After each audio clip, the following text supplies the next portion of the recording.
So do we have to discuss the 20th question as well? 20th question ek discuss kara de. The question number 20. Did we discuss that? Ek discuss kara ne?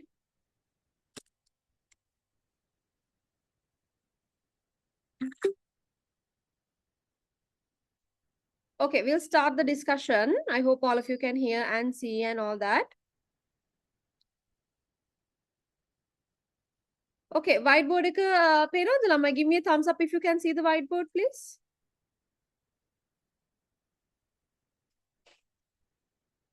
Others?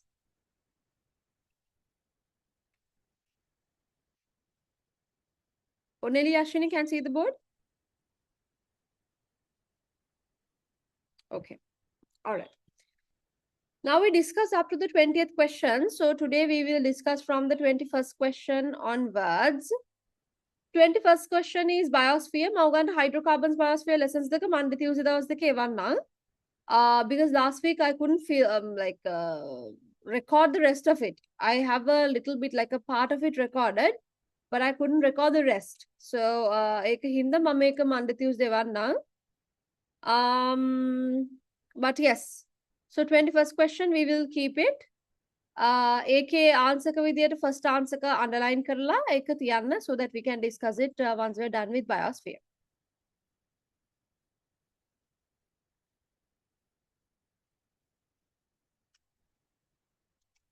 My laptop is stuck.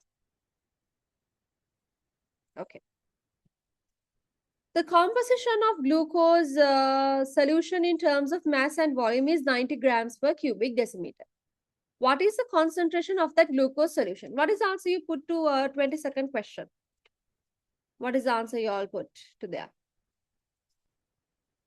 The 22nd question. Alamai? 22nd, what is the answer?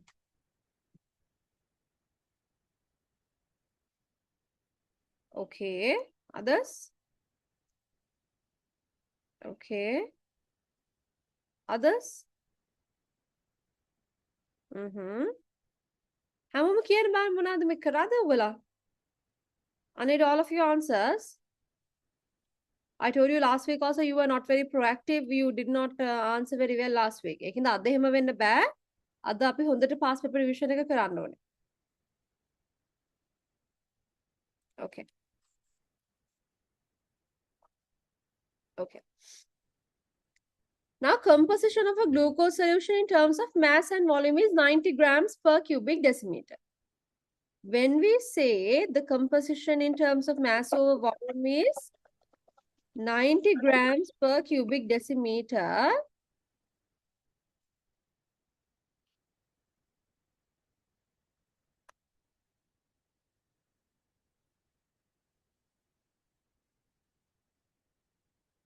this is like, it's as if you take 1 cubic decimeter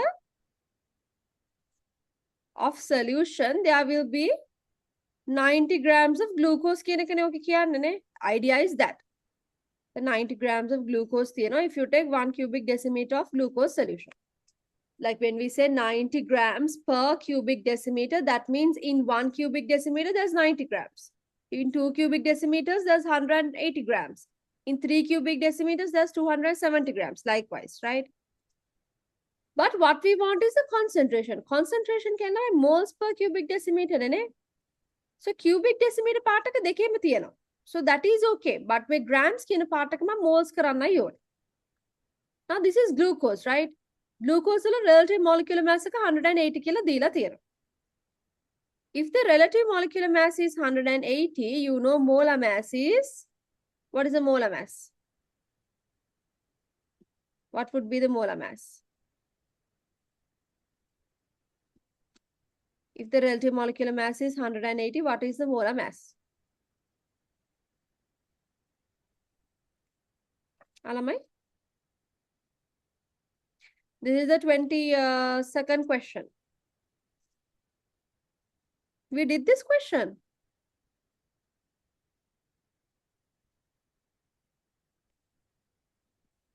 Okay, where did we stop?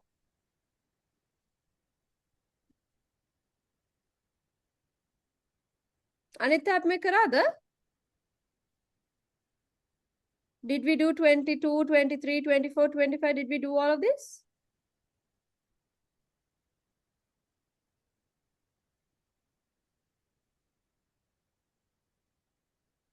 බින්දුති මොකද අපි අන්තිමට කරපු question එක?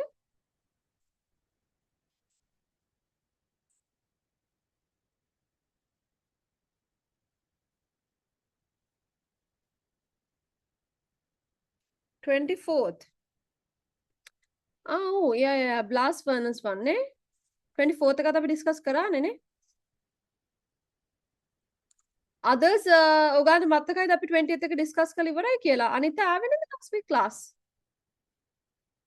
Ah? Dinugi, do you remember that we have discussed from the 24th question onwards today?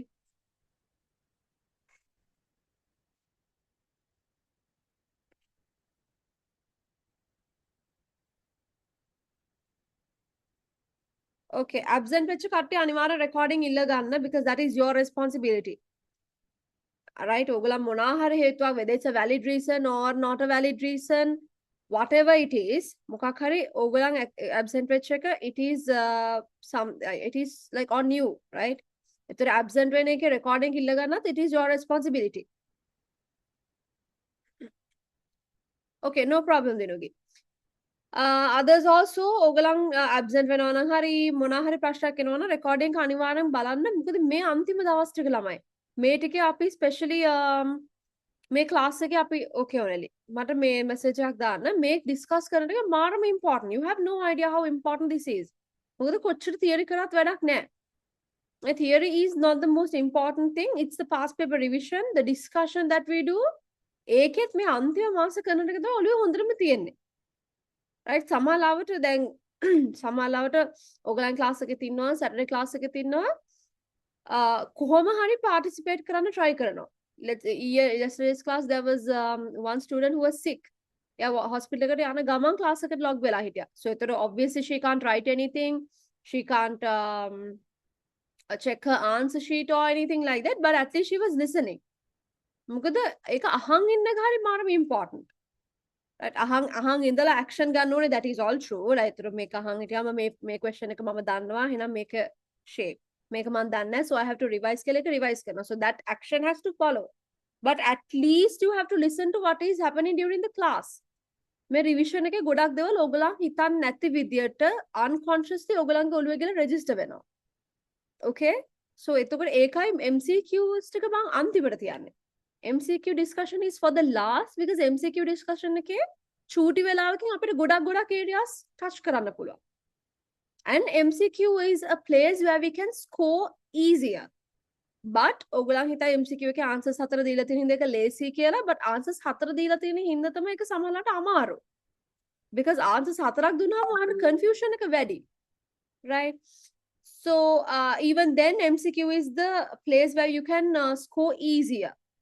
right ඒක හින්දා තමයි MCQ එක අපි last කරන්නේ මොකද එතන අපිට හොඳ discussion එකක් කරන්න පුළුවන් පොඩි areas ගොඩක් touch කරන්න පුළුවන් එක වෙලේ I mean within a short span of time ඒක හින්දා මේක ඕගලන්ට again හිතන්නකො මොකක් හරි දෙයක් ඉඳලා participate කරන්න බෑ කියලා at least අහන් ඉන්න පුළුවන් situation එකක් තියෙනවා නම් log වෙලා අහන් හරි ඉන්න okay because it's that important otherwise get the recording and follow the recording please. Okay, this is for your own sake. This is for you to score in the O-levels because we have a little more than 1 month. A little more than 1 month. Okay. 24th එක අපි discuss කරාලු 25th එක තමයි discuss කරන්න තියෙන්නේ. Take this serious. Past paper revision is very serious. class එකවත් miss කරන්න බෑ. miss වුණොත් ඒ recording එකට අග්ගල ඉල්ල ගන්නවා. Which of the following end products of digestion is not absorbed by the blood capillaries of the villi in the small intestine in human? What is it?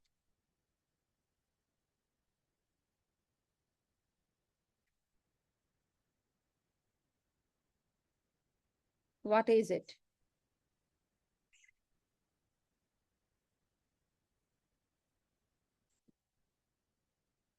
Okay, others?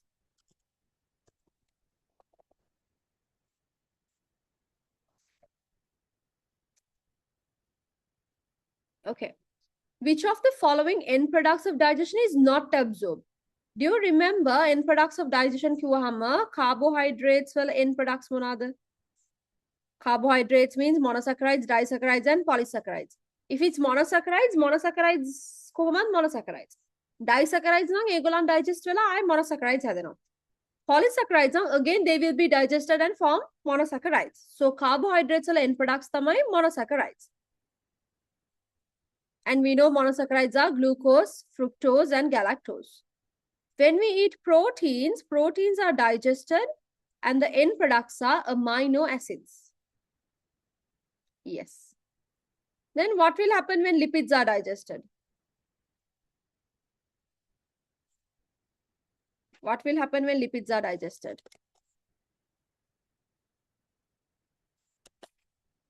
Yes, fatty acids and glycerol. Good.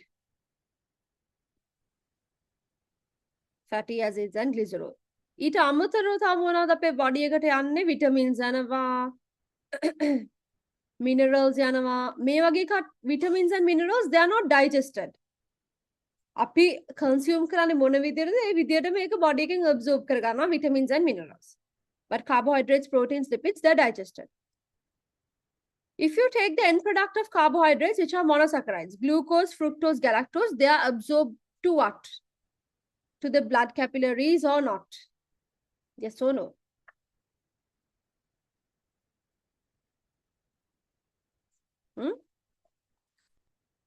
Are monosaccharides absorbed to blood capillaries? Yes. Amino acids?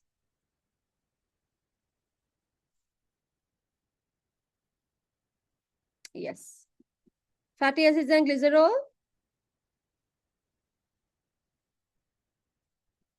No. Okay. If it is not absorbed to blood, to what is it absorbed? Blood වලට නෙවෙයි නම් කොහෙටද absorb වෙන්නේ?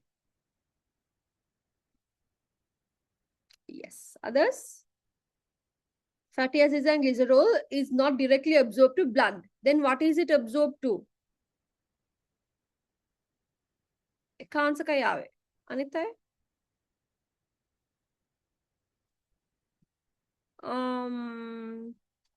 Small intestine එකේ කොතනින්ද absorb කරන්නේ fatty acids and glycerol වල? Yes, it might be stored in the liver, it might be stored in the under the skin, yes, but from where is it absorbed? Okay, I got another answer. Anita?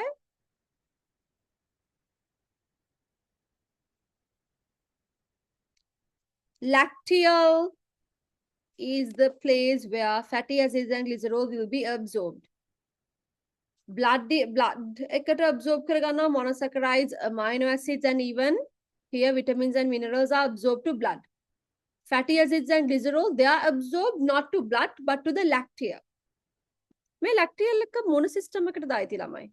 මේ lacteal එකට absorb කරන fatty acids and glycerol to which system does it go in the body? To which system is the lacteal connected?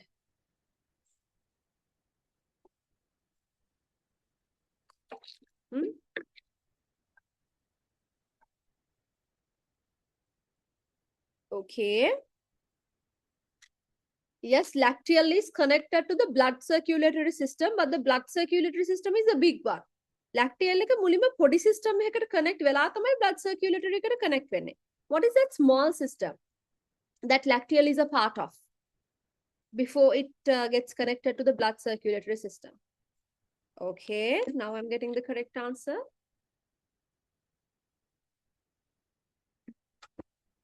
හැමෝම answer කරන්න. Consider this an opportunity when you get to answer. Lacteal is connected to the lymphatic system. Right? Lymphatic system එකේ function එක ඔයාලා මතක ඇතිනේ. අර අපි දන්නා හැමලෙන් blood වලින් කොටසක් tissue fluid විදිහට එනවා. Tissue fluid is what is present in between cells. Right? ඒතර මොන හරි blood වලින් cell එකට transfer වෙනවා නම් materials or cell එකෙන් blood වලට materials transfer වෙනවා නම් tissue fluid එක through තමයි transfer වෙන්නේ. Let's say from the blood capillaries, glucose needs to be transferred to the cells. From the blood capillaries, glucose will first go to tissue fluid. From the tissue fluid only, the glucose will go to cells. ඒ වගේ tissue fluid එක තමයි මැදින් intermediate එක්කෙනා. එතන හැම වෙලෙම blood වලින් tissue fluid තව එනකොට blood amount එක අඩු වෙනවා. and tissue fluid වැඩි වෙනවා. එතන there is no balance. ඒකින්ද extra tissue fluid එක ආයෙ blood circulatory system එකට යවන්න ඕනේ. So extra tissue fluid එක blood circulatory system එකට යවන්නේ lymphatic system එක through. Right? And the main function of the lymphatic system is a protective function. If you remember, yes, destroying infectious organisms. මොකද ඒක ගොඩක් මේ white blood cells නේ නේද? So එතකොට white blood cells ගොඩක් ඉන්න හින්දා normal blood වලට වඩා lymphatic system එකේ lymph වල blood වලට වඩා lymph is a liquid flowing through the lymphatic system, right? Lymph has more white blood cells, and we know white blood cells are the ones that destroy infectious organisms in our body, like viruses or fungi or bacteria or whatever. Then ඒක mainly කරන්නේ lymph වලින් in the lymphatic system. So there are lymph nodes, there are lymph vessels, right? There are lacteals and all that. එතකොට the places where the white blood cells become very active when there's an infectious organism entering, we call those lymph nodes. So during that time of activity, the lymph nodes get swollen and we call it kuddati, swollen lymph nodes, right? So ඒවා අපි කතා කරා under the lymphatic system. Okay. So here, lymphatic system එකේ main function එක තමයි destroying infectious organisms. හැබැයි lymphatic system එක mainly design වෙලා තියෙන අර excess tissue fluid එක ආයෙ blood circulatory system එකට දාන්න. ඒ design වෙලා ඉන්න අතරේ since that excess tissue fluid, which we call the lymph when it's in the lymphatic system, එයාට white blood cells ගොඩක් තියෙන හින්දා තමයි infectious organisms destroy කරන්නේ. Therefore අපි ඒක තමයි main function එක කියලා කියන්නේ. හැබැයි lymphatic system එක කරන්නේ අර excess tissue fluid එක ආයෙ blood circulatory system එකට connect කරනවා. Otherwise blood level එක අඩු වෙලා tissue fluid level එක වැඩි වෙනවනේ. But function එක කියලා හොත් හැමලෙම destroying infectious organisms. That's what you have to write. Okay? මොකද වෙන්නේ කියලා understand කරන්න තමයි මම අර excess tissue fluid කතාව කිව්වේ. Okay නේ? Okay. Which of the following end products of digestion is not absorbed? So not absorbed කිව්වහම we know amino acids absorbed, galactose is absorbed, fructose is absorbed because they're monosaccharides, but glycerol is not absorbed. So in 25th, the second one is the answer. Let me get the rest of the questions to the whiteboard. Give me a second.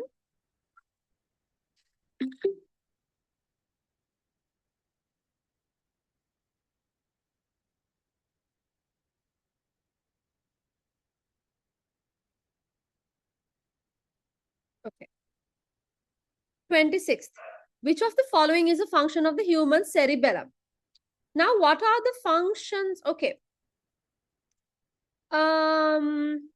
When we consider the nervous system, right? අපි දන්නවා coordination කරන systems දෙකක් තියෙනවානේ, right? Coordination is done by two systems. One of the systems is the nervous system. The other system is the endocrine system. Nervous system එකේ coordination වෙන්නේ nerves වලින්. Endocrine system එකේ coordination වෙන්නේ hormones වලින්. I think we talked about it last week. Probably. මට මතක හැම කතා කරනවා වගේ අපි hormones ගැන ටිකක් last week. Did we talk about hormones in last week's revision?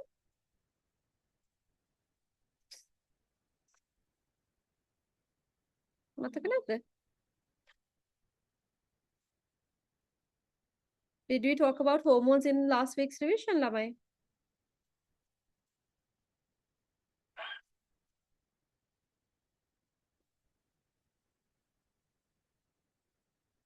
No, okay. Then අපි ඒකත් එක්ක කතා කරමු අද. Now if you remember, අපි systems කීපයක් ගැන ඉගෙන ගන්නවා in our syllabus. In the biological processes, we learn about the digestive system, the process of digestion, the process of respiration, which is done by the respiratory system, the process of excretion, which is done by the excretory system, the process of blood circulation, which is done by the blood circulatory system and the lymphatic system, then process of coordination, which is done by the nervous system and the endocrine system. එතකොට, let's write here. Now, as we said, coordination is done by nervous system and endocrine system. I mean, nervous coordination කියලා එකක් තියෙනවා. Coordination වල parts දෙකක්. අනිත් එක chemical coordination. And you know, nervous coordination is done by the nervous system. Chemical coordination is done by the endocrine system.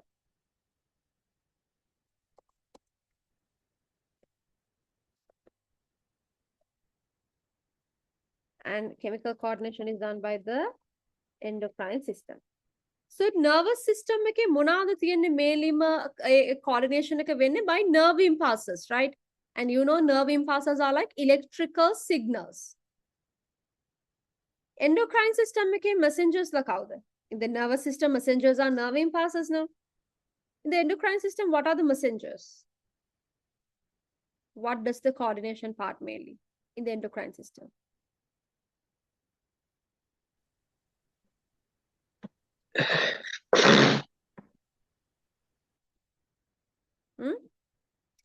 What does the coordination in the endocrine system?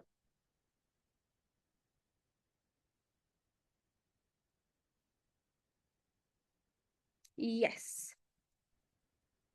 Done by hormones. Endocrine system එකේ coordination එක කරන්නේ hormones වලින්, nervous system එකේ nerve impulses වලින්. So endocrine like hormones ගැන කතා කරොත් we know hormones කොහොමද කියලා, we know examples of hormones, and we know like, okay, let's say hormones ගත්තොත් එහෙම only a little bit is needed. පොඩි concentration එකක් තිබ්බහම ඇති. එක තැනක හැදෙන්නේ තව තැනක ගිහලා act කරන්නේ, right? They are produced at one side, they act on another side. They stimulate target cells and organs only. Now හිතන්නකෝ අපි ගත්තොත් for an example FSH and LH. FSH and LH are follicle stimulating hormone and luteinizing hormone. They are produced at the pituitary gland, but they come and work at the ovary. හැදෙන pituitary එකේ වැඩ කරන්නේ ovary එකේ. පොඩි concentration එකක් තිබ්බත් ඇති, and also in the pituitary gland that those hormones are secreted to the blood. So blood වලින් හැම තැනම යනවා මේ hormones. හැම තැනම ගියා කියලා ඒගොල්ලෝ හැම තැනම act කරන්නේ නැහැ. අදාළ තැනට ආවට පස්සේ විතරයි ඒගොල්ලන්ගේ වැඩේ පටන් ගන්න. So අදාළ තැන කියන්නේ here is the ovary. So they stimulate the ovary only, right? Then what else did we learn about hormones? They are organic compounds, right? ඒ වගේ දේවල් ටිකක් තමයි අපි ඉගෙන ගත්තේ hormones ගැන. එතකොට අපි examples වල hormones කතා කරා. We said that there is the pituitary gland. Pituitary gland අපි grade 10 වල කතා කරා. FSH LH secrete කරනවා, which helps in reproduction. Ovary එකේ අර primary follicle, Graafian, corpus luteum, albicans, ඒ ටික හදන ටික කරන්නේ FSH and LH. Then what is another hormone secreted by pituitary gland, as you know, apart from FSH and LH? Okay, good, Fatima. Others? Others? Another hormone secreted by the pituitary gland.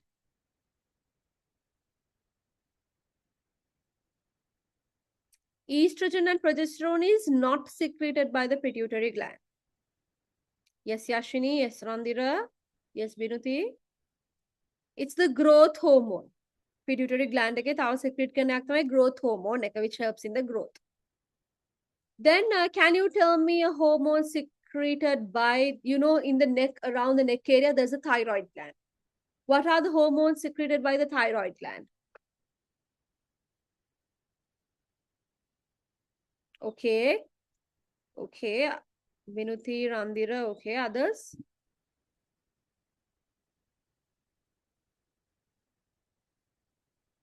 Okay, Ashini. It is, yes, Sanuli, calcitonin and thyroxine. Right? Calcitonin and thyroxine. What about about the kidneys? We have the adrenal glands. Aita Kalman, what is the function of calcitonin, Kela? What is the function of calcitonin? What does calcitonin do?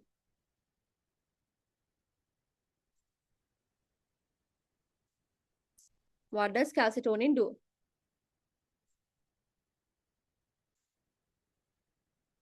Yes. Lowers blood calcium level. Yes. Lowers or reduces blood calcium level. Yes, that's true. Then what about thyroxine?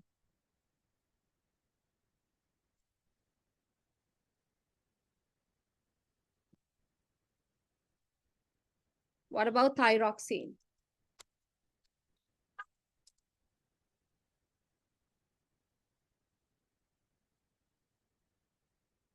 Okay, others? Thyroxine controls metabolic rate. Metabolic rate can metabolic can lamai body ke vene chemical reaction. A chemical reactions will speed එක rate එක control karane thyroxine. Then we know adrenal glands are there. Adrenal glands are above the kidneys and they secrete which hormone? Others? Adrenal glands secrete which hormone? Adrenaline. Adrenaline helps to prepare our body for an emergency. Our sympathetic nervous system එක වගේ තමයි.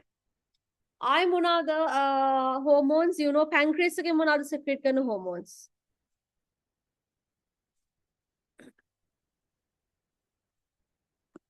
Okay.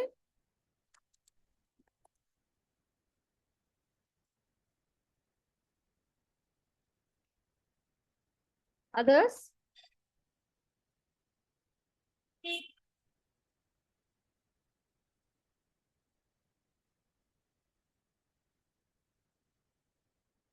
Yes. Pancreas එකෙන් secrete කරන මොනවාද? Insulin and glucagon. Insulin secrete වෙන්නේ කොතනින්ද pancreas එකේ? Where exactly? Where exactly like exactly where, at which specific location is insulin secreted if you take the pancreas? දැන් මෙහෙම duodenum එක තියෙනවා නම් මෙතනින් මෙහෙම pancreas එක connect වෙලා තියෙන්නේ.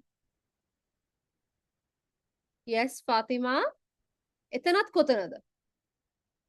In the pancreas there are some cells called islets of Langerhans. Islets of Langerhans. Islets of Langerhans wala.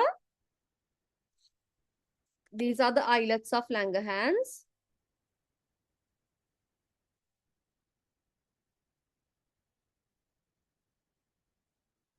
ඒකේ තියෙනවා alpha cells and beta cells. Beta cells only secrete insulin. Then what secretes glucagon?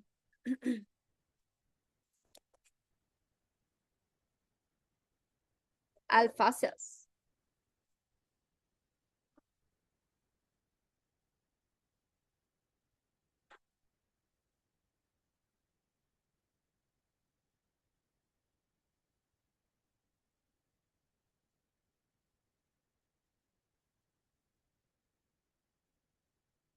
Alpha cells, right? Beta cells secrete insulin, alpha cells secrete glucagon. So what is the function of insulin? What is the function of insulin?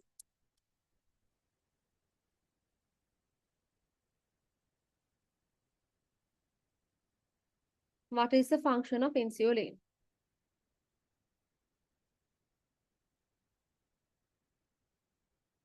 Yes. Regulate blood sugar, yes, but be more specific. Converts glucose to glycogen, you have to be even more specific. You have to say convert the excess glucose to glycogen. Converting excess glucose to glycogen is done by insulin. What is the function of glucagon?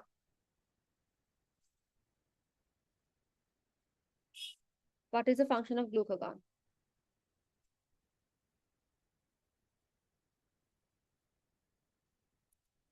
Convert the glycogen back to glucose if the blood glucose level is low. Then we also have the gonads, right? එතන ගත්තොත් ovaries වලින් secrete කරන hormones මොනවාද? What are the hormones secreted by ovaries?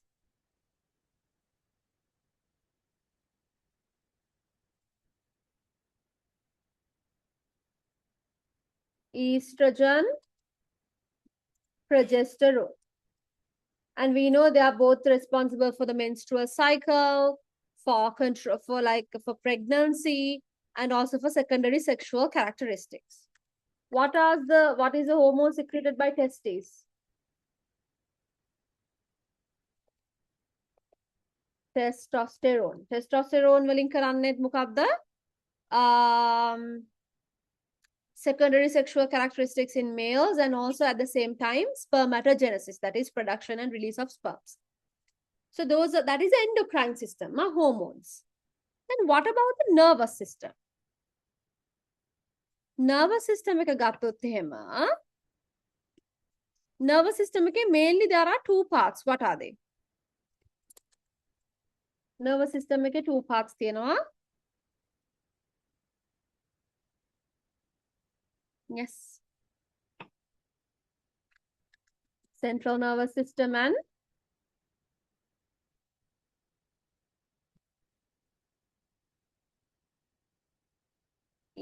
and peripheral nervous system. Central nervous system ke monada thiyenne? What is in the central nervous system? Okay. And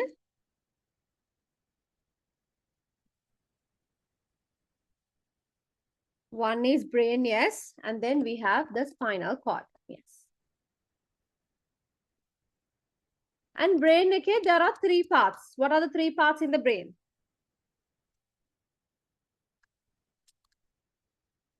What are the three parts in the brain? Cerebrum,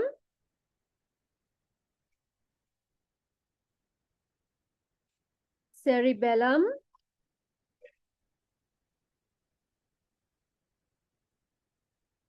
medulla oblongata. Those are the three parts of the brain. Locomotor is the cerebrum, that's the biggest part, the largest part. Then ඊට පිටිපස්සෙන් පොඩියට තියෙනවා cerebellum, and then just before the spinal cord starts, at the top there's medulla oblongata. In both cerebrum and cerebellum, we know there's the right hemisphere and the left hemisphere. Okay. Then we have the spinal cord. Spinal cord එක medulla oblongata එකෙන් පටන් අරගෙන මුළු body එකේ කියන්නේ මේ vertebral column එක ඇතුලේ මෙම spinal cord එක යනවා. Then peripheral nervous system වල you know there are two types of nerves, as spinal nerves and cranial nerves. Cranial nerves කියන්නේ brain එකෙන් පටන් ගන්න nerves, and there are 12 pairs. Pairs ගන්න අහන්න නැහැ. Then spinal nerves කියලා කියන්නේ spinal cord එකෙන් පටන් ගන්න nerves ගන්න. Nerves කීයක් විතර? The 31 pairs තියෙනවා. 31 pairs, that is altogether 62. Okay. Then if you look at the brain, which color does it appear? Does it appear white or gray? Brain එක ගත්තොත්, does it appear white or gray?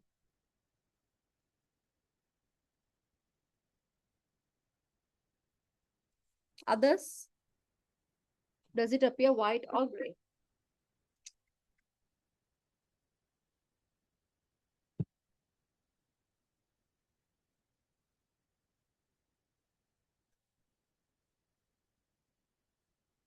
Others? Yes. So ළමයි අපි brain එක ගත්තොත් එම එළිය කොටස outside, that is made of gray matter. That is why it looks gray. Inside, what does it look like? Yes. Inside looks white. So inside තියෙන white matter, එළිය තියෙන gray matter. මොනවාද මේ gray matter කියලා කියන්නේ ළමයි? What is gray matter? Why does the outside look gray?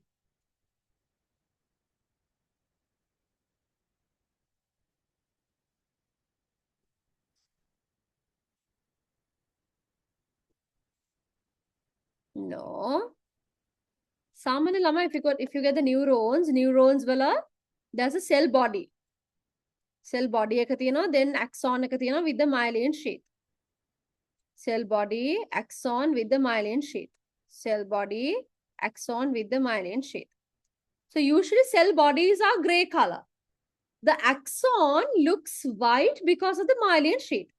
හැමලෙම එළිය පැත්තට තියෙන cell bodies in the brain. එළිය පැත්තට orient වෙලා තියෙන cell bodies. That is why the outside looks gray. ඇතුල් පැත්තට තමයි axon එක තියෙන with the myelin sheath. Therefore the inside is white. Right? Therefore the inside is white. Myelin sheath එක තියෙන හින්දා.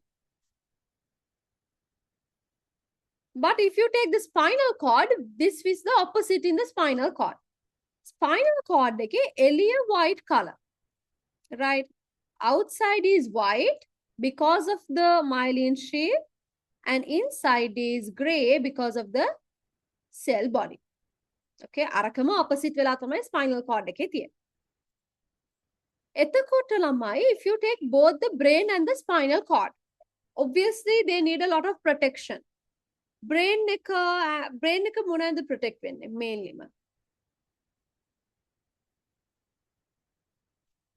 Yeah. Others?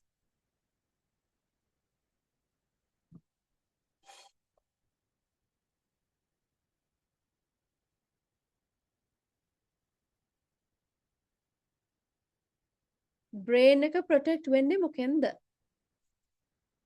It is protected by the skull.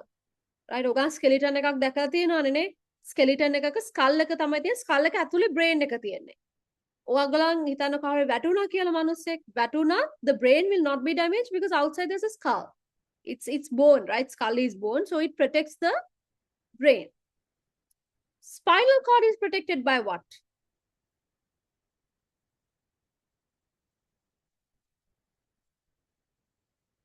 Spinal cord is protected by what? Vertebral column. Yes, vertebral column. Brain is protected by the skull and the spinal cord is protected by the vertebral column. Vertebral column can backbone. Apart from that, both in the brain and the spinal cord, there are different layers of different layers. What are these layers called? Layers and layers theory. About 3 layers. What are they? Both in the brain and the spinal cord, there are like 3 layers. They are called meninges. Can a brain there are 3 layers. Even in the spinal cord, there are 3 layers. These are called meninges. They're like walls. Okay. And then in the cavities and then between meninges, there is a fluid, a special fluid. What do we call this fluid?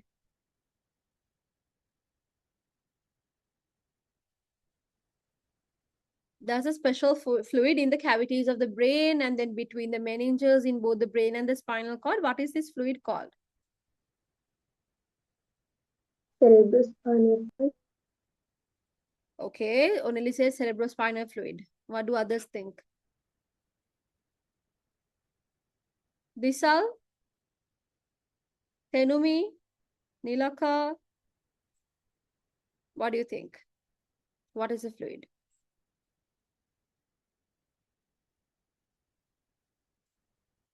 Yes, it is cerebrospinal fluid. Meninges මැදයි brain එකේ cavities ඇතුලේ හැමතැනම මේ cerebrospinal fluid කියන එක තියෙනවා.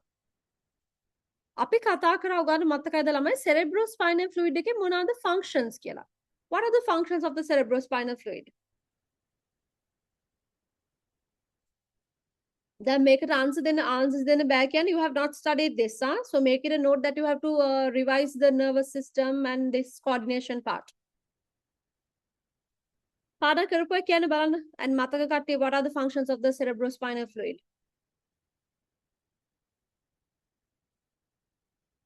Okay, protecting the brain and the spinal cord. How? How does it? Yes, absorbing shocks and jerks. Absorbing shocks. Mark you oge වැටුණත් ઠග්ගාලේ shock එක දැන් හිතන්න glass දානකොට glass transport කරනකොට we transport in a regiform box and we like put a lot of like අර මේ papers ගුලි කළ ඒ වගේ දාලානේ යවන්නේ. ඒ මොකද පෙට්ටිය වැටුණොත් ඒ shock එක ඇතුළේ regiform එකේ නේ papers වලින් absorb කරනවා without giving it to the glass. So the glass will not crack. Just like that cerebrospinal fluid එකෙන් වෙන්නේ පෙට්ටිය පෙට්ටිය නෙවෙයි I mean අපි වැටුණාත් ඒ shock එක ටක් ගාලා fluid එකෙන් absorb කරගන්නවා brain එකට දැනෙන්න දෙන්නේ නැතුව because brain is extremely sensitive. Support bouncy කියලා කියන්නේ the brain and the spinal cord are not like stuck. Brain is not stuck in the skull. Spinal cord is not stuck inside the vertebral column. There is some space for them to like move about a little bit. එතන space එකක් හැදිලා තියෙනවා and that is bouncy. What else? Temperature fluctuations වලින් protect කරනවා. Now ළමයි සාමාන්‍ය body temperature එක is a constant temperature. Right? අපේ body temperature එක is constant usually. හැබැයි සමහර වෙලාවට එහාට මෙහාට වෙන්න පුළුවන්. Let's say you get a fever. Or let's say you travel to a colder country or like even a warm, like a country warmer than Sri Lanka. එම වුණාම පොඩි temperature fluctuations වෙනවා. As I said previously, the brain is extremely sensitive. Brain පොඩි temperature change එකක් වුණත් brain එක out යන්න පුළුවන්. Right? ඒක හින්දා cerebrospinal fluid එකෙන් කරන්නේ ඒකේ අර body එකේ තියෙන temperature fluctuations brain එකට දැනෙන්න දෙන්නේ නැහැ. So the temperature inside the brain will be constant. And also the other thing is protecting from microbial infections.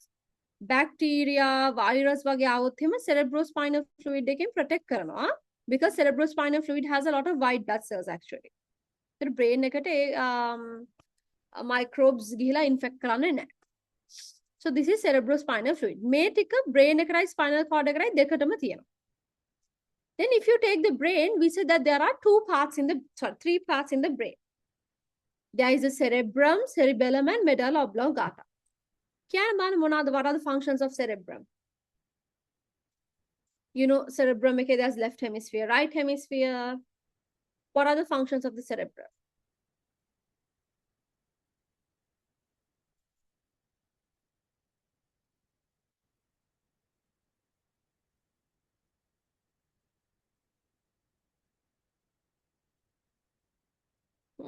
Cerebrum. Body balance is not by cerebrum. I'm asking the functions. Yes, it is highly convoluted. Yes.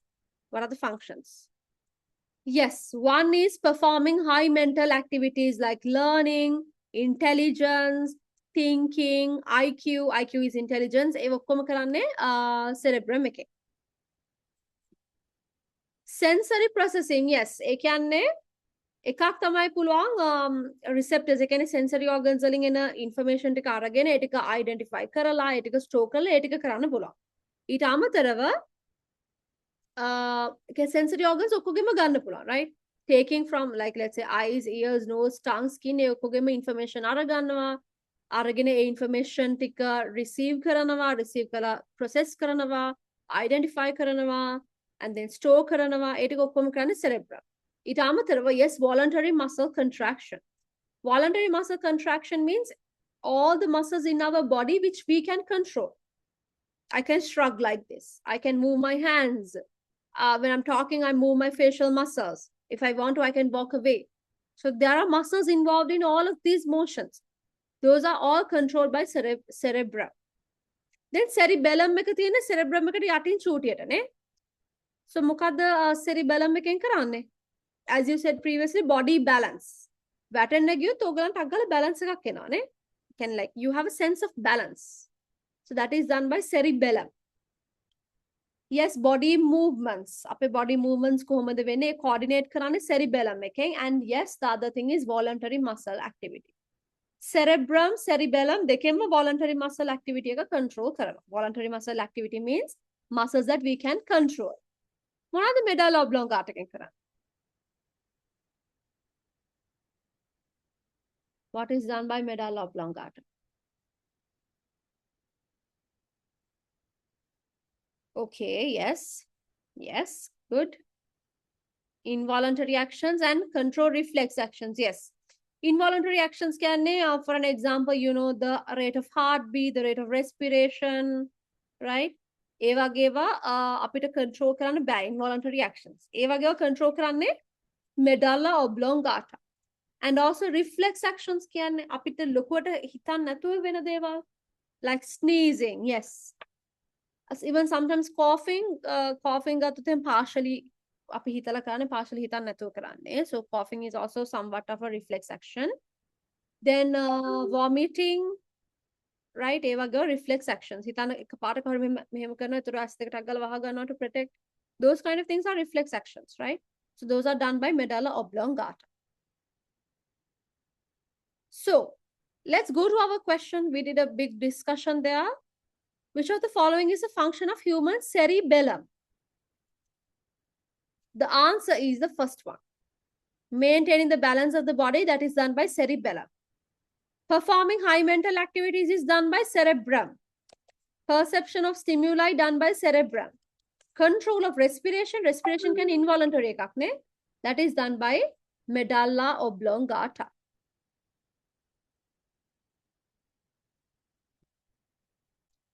A situation where a swan, okay, up, is that clear? 26th question. Give me a thumbs up if it's clear, Lamai.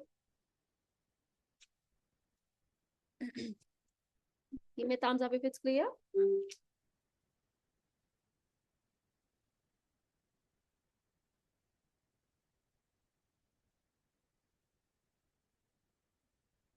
Okay.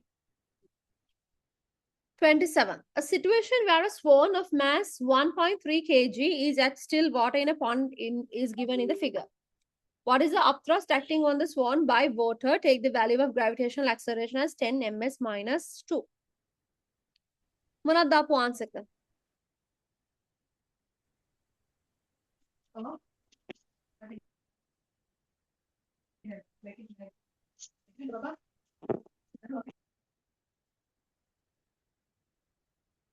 Okay, we'll see.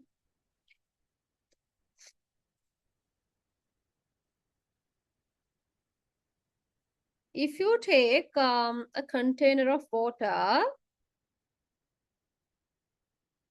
and let's say I have an object like this. Mama may object eka genalla. Let's make this object a bit smaller. May object eka mama mehema wathurata දානවා. දාපු ගමන් මෙන්න මේ position එකට ඕනම object එකක් කාවන object එකක් උනත් දාපු ගමන් පොඩ්ඩක් පල්ලෙහාට ගිහිලා තමයි උඩට එන්නේ, right? So as soon as you put the object into water, it goes down. And you know, when it goes down, there is weight acting on the object downwards. And there is also upthrust acting on the object upwards. So in this particular instance, let's say upthrust is greater than weight.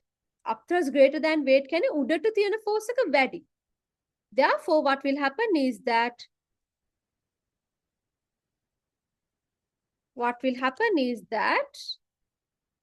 උඩට තියෙන force එක වැඩි හින්දා this object will move up. මෙතන තියදී ආගේ upthrust එක වැඩි නේ weight එකට වඩා. ඒක හින්දා මේ උඩට ඇවිල්ලා මෙන්න මේ position එකට එනවා where upthrust becomes equal to weight. Here upthrust is greater than weight. මේ මැදට දැම්මහම until upthrust becomes equal to the weight, it will go up and stay here. At this particular position, upthrust is equal to weight. Okay. Let's take another instance. So this is instance 1. This is what happens when you put an object into water. Inside the water, upthrust is upthrust is greater than the weight. Upthrust වැඩි හින්දා object එක උඩට යනවා and comes to a position where upthrust becomes equal to weight. In the second instance, let's say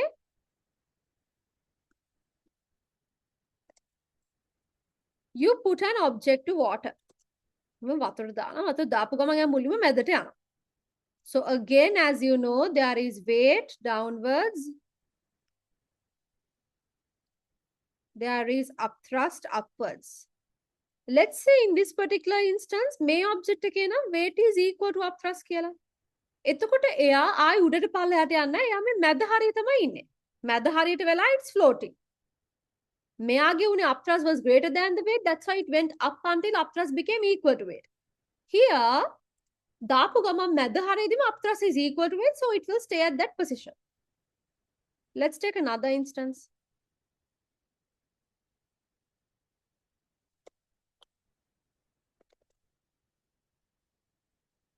Here, what happens is that object එක මෙහෙම ඇතුළට දානවා, right? දාපු ගමන් මොකද්ද වෙන්නේ? Now you know there is weight downwards. Weight is a force downwards. Upthrust is a force upwards, right? Here now, weight is excuse me. Weight is greater than upthrust. Weight is the downward force, right? weight එක upthrust එකට වඩා වැඩි. ඒකින්ද මෙයා පල්ලෙහාට ගිහලා sink වෙනවා. Here weight and upthrust equal වෙන්නේ නැහැ. Still the weight will be greater than the upthrust. මෙහෙම තමයි අපි upthrust වල three situations, like three different cases ඉගෙන ගත්තේ. Okay. If you take this particular instance, here the swan is floating. Floating කියන්නේ is it case 1 or 2 or 3? මේ swan float වෙවි ඉන්න විදියට is it 1 or 2 or 3? Others? It's the first one. In the first one, that's swan නම් object එකක් නෙමෙයි. ඉතින් අතුරට දාපු ගමන් අතුරට යන්නේ නැහැ. But then ඕනම object එකක් දාපු ගමන් අතුරට ගිහිල්ලා upthrust is greater than weight, so it will go up, and then it will stop at the position where upthrust is equal to weight. Then we float වෙවි ඉන්න තැන upthrust is equal to weight at this location. Here the swan is floating, ne? Swan is floating කියලා කියන්නේ upthrust should be equal to weight. එතන float වෙවි ඉන්න තැන මෙයාගේ weight එකයි මෙයාට තියෙන upthrust එකයි, those should be equal. Okay, weight and upthrust is equal. So weight is equal to upthrust. එහෙනම් මට මුලින්ම weight හොයාගන්න පුළුවන්. weight හොයාගන්නේ W equals mg. So මේ swan ගේ mass එක 1.3 kg and gravitational acceleration is 10, right? So mass is 1.3, gravitational acceleration is 10. 1.3 multiplied by 10 is 13 newtons. And we know upthrust is equal to weight. Therefore, upthrust will also be equal to 13 newtons. Therefore, answer yes. Answer is number 4. Did you all understand that? Give me a thumbs up, please, if you understood. And if you did not, please ask me questions. Okay. All right. Let's move on to the next question. Consider the following chemical reaction. Zn is zinc sulfate plus X is XSO4 plus zinc. What is the answer to the 28th one? This is pretty easy.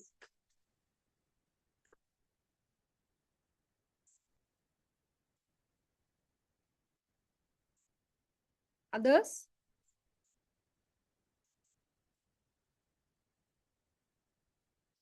බලන්න ළමයි මේ X ඇවිල්ලා sink ගේ තැන අරගෙන sink push කරලා දාලා. If X is able to take zinc's position and push zinc away, that means X should be more reactive than zinc. කියන්න බලන්න ළමයි activity series එක. What is activity series? කියන්න බලන්න. What is the first element?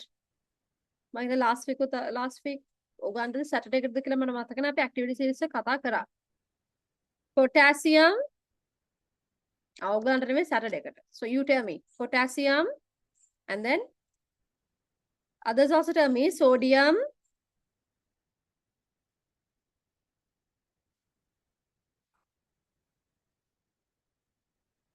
calcium,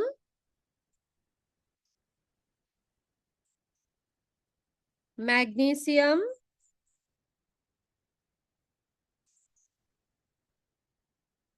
aluminium, කියන පළවෙනි පහ. ඊට පස්සේ zinc, then iron, Fe,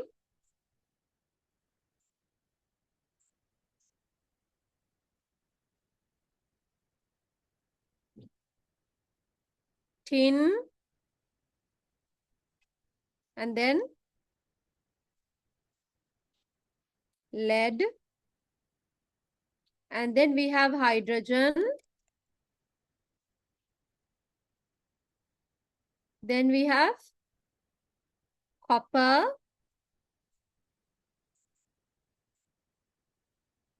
mercury, Hg,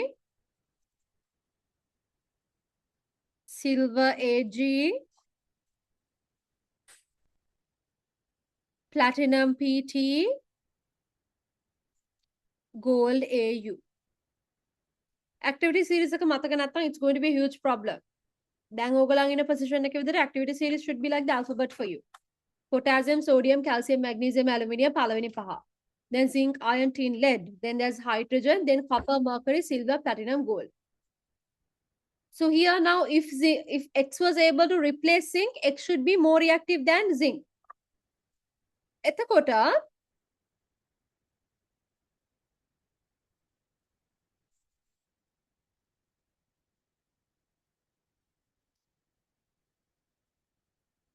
yes, it is zinc. 1 second. Yes, okay. Sorry, it is magnesium. Yes, okay. Why not aluminium? Can you say that aluminium is also more reactive than zinc? Aluminium and magnesium both are more reactive than zinc. Name magnesium methana, aluminium methana, zinc methana. Zinc te vada aluminium magnesium then nama more reactive. Ayugala magnesium then why not aluminium?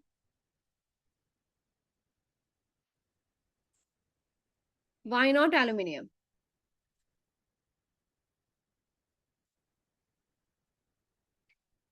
Aluminium is more reactive than zinc, so even aluminium can come and replace zinc. හැබැයි aluminium zinc को replace කළා sulfate එක set වෙද්දී aluminium ගේ valence එක 3, sulfate ගේ valence එක 2. So cross වුණාම aluminium to 2 and sulfate gets 3. මෙන්න මේ විදිහට තමයි එන්න ඕනේ. හැබැයි අපේ මෙතන තියෙන්නේ just XSO4. If you take magnesium ගේ valence 2, sulfate ගේ valence 2, 2 කියන්නේ 1 1 cross වුණාම magnesium to 1, sulfate to 1. අතන තියෙන XSO4 නේ. එතන මේ වගේ 2 3 කියලා numbers නැහැ. So therefore that's why how we get that it's magnesium. Otherwise aluminium is possible but valence cross වුණාම මෙහෙම එන්නේ නැහැ aluminium බල. Therefore it is magnesium. Is that clear lamai? Thumbs up.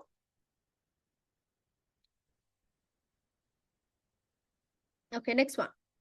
A saturated solution of sugar was prepared at 80 degrees Celsius temperature by dissolving a solid sample of sugar, which has been made impure by a small amount of table salt. Which of the following measures can be taken to get pure sugar crystals? What is the answer you put?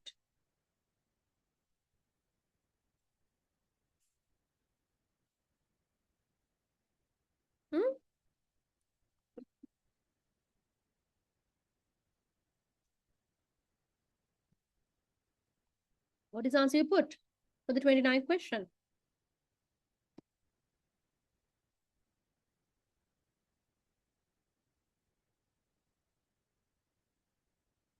Quickly tell. Okay. In the discussion, we'll do it here.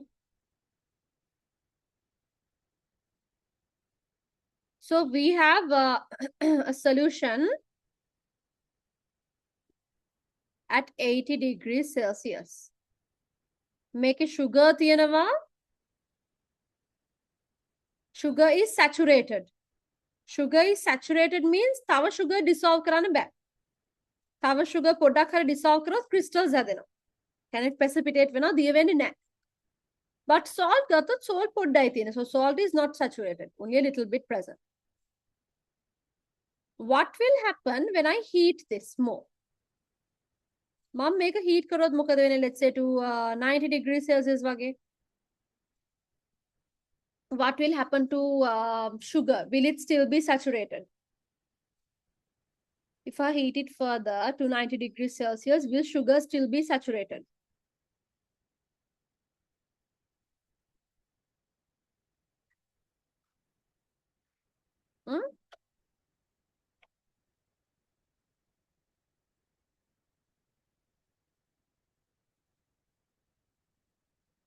Okay.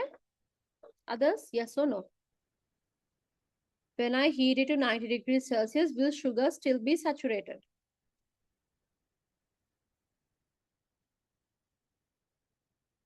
No. Why? Solubility අපි හැමලෙම කතා කරන්නේ for a particular temperature. You know, temperature වැඩි වුණොත් තව වැඩිපුර dissolve කරන්න පුළුවන්. දැන් මෙතන අපි හිතමු for an example 100 grams dissolve කරලා තියෙනවා කියලා 100 grams is a saturated amount at 80 degrees Celsius. 90 degrees Celsius වලට වැඩි කරාම තව කට්ටිය dissolve කරන්න පුළුවන්. Then this amount is not saturated. because I can dissolve more. මොකද temperature වැඩි වෙන තව dissolve කරන්න පුළුවන් වෙනවා. එතකොට sugar saturated වෙන්නේ නැතර අපි තව add කරන්න පුළුවන්. dissolve කරන්න පුළුවන්. ඒක හින්දා අපි heat කරා කියලා sugar crystals හැදෙන්නේ නැහැ. Right? What they're asking is, which of the following measures can be taken to get pure sugar crystals?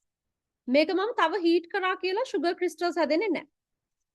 What will happen if I decrease the temperature to, let's say, 65 degrees Celsius? Now, at 80 degrees Celsius, sugar is saturated.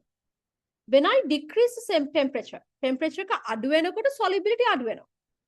At 80 degrees Celsius, sugar saturate වෙලා හිටියට 65 degrees Celsius වලදී like it's too much sugar. ඒක හින්දා වැඩිපුර sugar ටික ඔක්කොම crystals විදිහට separate වෙනවා. At 80 degrees Celsius, sugar is saturated. That means a water amount එකට hold කරන්න පුළුවන් maximum sugar ටික dissolve වෙලා තියෙනවා. 65 degrees වලදී solubility ඊට වඩා අඩුයි නේ. එතකොට අර ඉතුරු sugar ටික crystals හැදිලා separate වෙනවා solution එකේ. So here sugar will crystallize. I temperature ka අඩු වෙද්දී solubility අඩු වෙනවා. So sugar will crystallize. Will salt crystallize? මම temperature එක ටිකක් අඩු කරා කියලා will salt crystallize?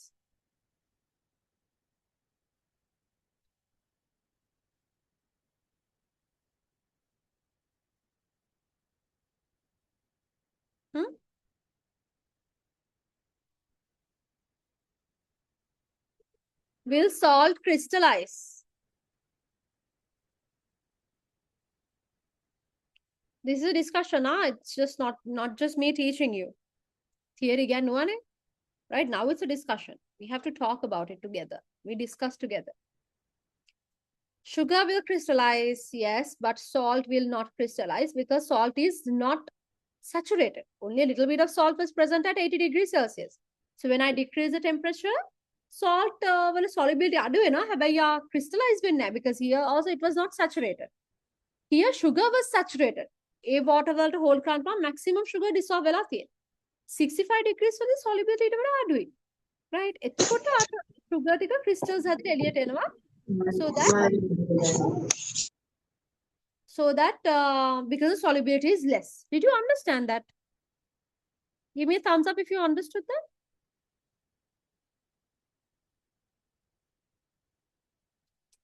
Okay, others? Fatima, Nilaka, Randira, Senet, Setumini. Okay. Filter කරාට වැඩක් නෑ ළමයි. Dilute කරනවා කියන්නේ තව වතුර දානවා. තව වතුර දැම්ම කියලා වැඩක් නැහැ. Filter කරනවා කියන්නේ I mean we filter. Filter කරොත් sugar and salt ඔක්කොම filter වෙනවා because they are both dissolved in water.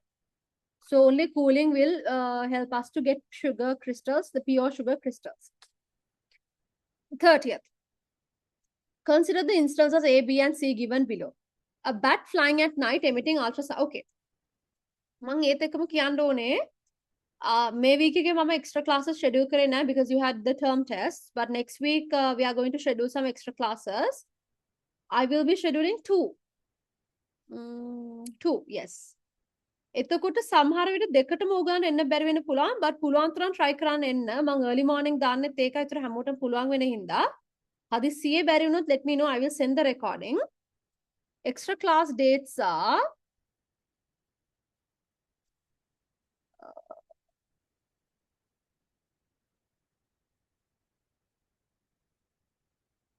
one second, let me check the calendar.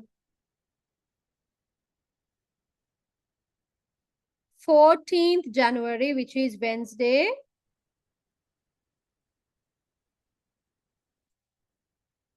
16th January, which is Friday. 14th January and 16th January, මේ දෙකේ extra classes දෙකක් තියෙනවා, both from 7 to 10 a.m. I hope all of you can join, but in case you cannot, එදාට අනිවාර්ය recording ඉල්ල ගන්න. Right? I will send the recording. ඊට පස්සේ ඔයාලට තේරෙනවද නැද්ද කියලා බලලා we can see if you didn't understand anything, we can discuss. එහෙම කරන්න පුළුවන්. මේක ඔයාලා ලියා ගන්න 14th and 16th from 7 to 10 we have the extra class. 2 extra classes. Sunday class as usual තියෙනවා, but we have 2 extra classes. Yeah, it is past paper revision. Yes. Okay. So consider the following instances A, B, C. Okay. A කියන්නේ a bat flying at night emitting ultrasound waves of 21,000 hertz. B, a dolphin praying in the ocean emitting ultrasound waves of again 21,000 hertz. A rabbit walking in the jungle emitting ultrasound waves of 21,000 hertz. තුනේම කොහොමත් ultrasound waves තියෙන්නේ තුනේම frequency එක එකයි. But look at the medium. Bat ke medium එක මොකද? Is it air or water or soil or what? If you take the first instance, what is the medium? Air. Second one, air, the water, the soil, the මොකක්? Water. Or that means liquid, no? Air means gas. What about the third one? Rabbit ke? What is the medium?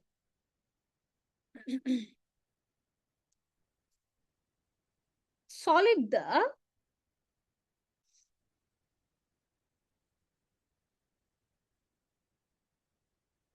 is it solid?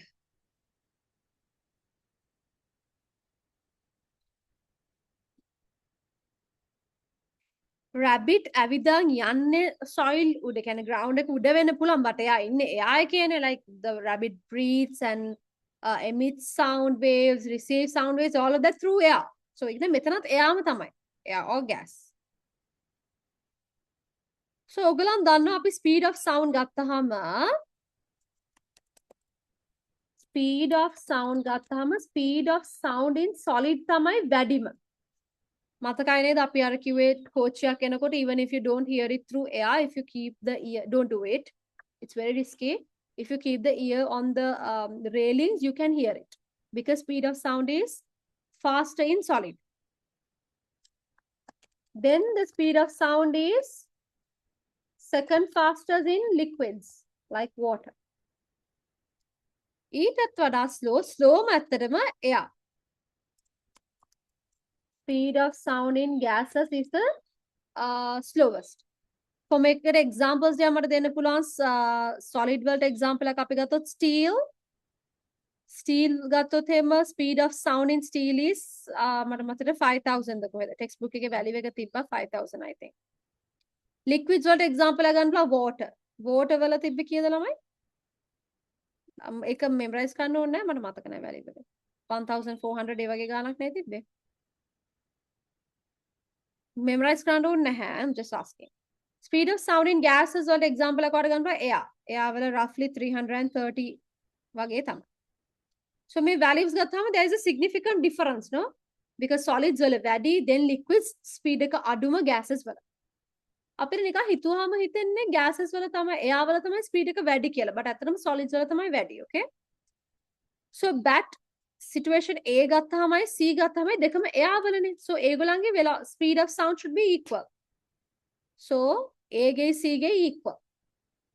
But B ගත්තාම that is water යාගේ වැඩි වෙන්න ඕන. So the answer should be the third one because speed of sound in A and C equal and A දෙකටම වඩා B ගේ වැඩි because that is water. It's a liquid.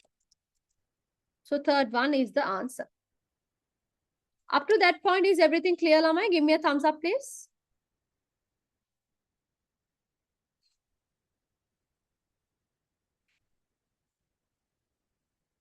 Akib, Binuti, Fatima, Setumini.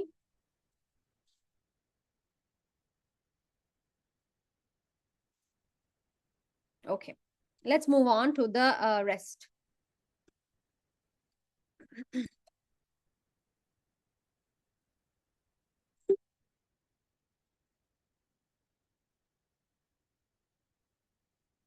දැන් අපි ඊළඟ 20 අද 2018 එක පටන් ගන්න අපිට වෙලාව තියෙනවා. So 2018 එක පටන් ගත්තාම you will see අපේ ස්පීඩ් එක වැඩි. අපි ඒතර තවත් fast තමයි කරන්නේ. මොකද ගොඩක් ඒවා දැන් already අපි discuss කරලා තියෙනවා. 31st. An iron nail which was in contact with a metal M was kept in an agar medium which consists of small amounts of sodium chloride. මම ගන්න පොඩි break එකක් දෙන්නම් 8:30 8:40 වගේ. I will give like a 5-minute break.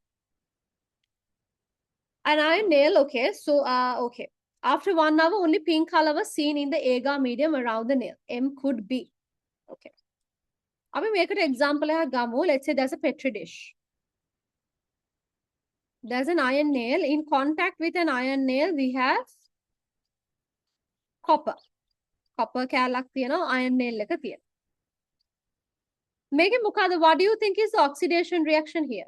Now in the medium there is like agar, water, potassium ferricyanide, phenolphthalein and whatnot. What is the oxidation reaction here? Will iron oxidize first or will iron or copper oxidize here? Will iron or copper oxidize here?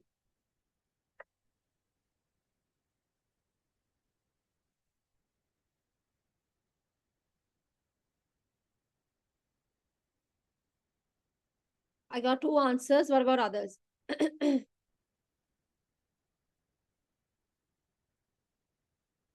Others? Iron oxidizes. Why does iron oxidize? Why not copper? Iron oxidize වෙන්නේ මුලින්ම.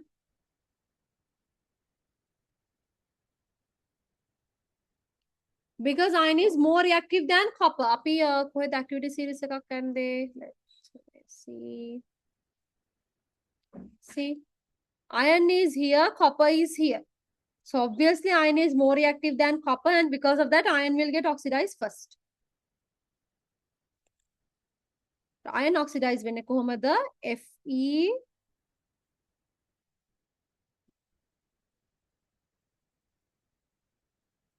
Fe2 plus 2 electrons. What is the reduction reaction? Now oxidation means releasing electrons, removing electrons. What is the reduction reaction? Reduction means taking electrons. You know, copper is not taking electrons, right? Copper is a metal. Copper කැමති electrons remove කරන්න. මෙතන medium එකේ water ඉන්නවනේ. මම කිව්වා මේ reaction එක memorize කරන්න කියලා. Reduction reaction එක water to water balance කරාම 2 කියලා plus oxygen plus 4 electrons produces 4 OH minus. This is the reduction reaction, oxidation and reduction. Now here, Fe2 plus ions හැදෙනවා. ඔගාට මතකයිද? Now this medium has potassium ferricyanide, no? Potassium ferricyanide will give a blue color if there is Fe2 plus ions. Only if there is Fe2 plus ions, huh? Fe2 plus ions තියෙනවා නම් potassium ferricyanide එක ඉන්නකොට it will give a blue color. So මෙතන Fe2 plus ions තියෙනවානේ. So ඒකින්ද potassium ferricyanide එක මෙයා blue color එකක් දෙනවා.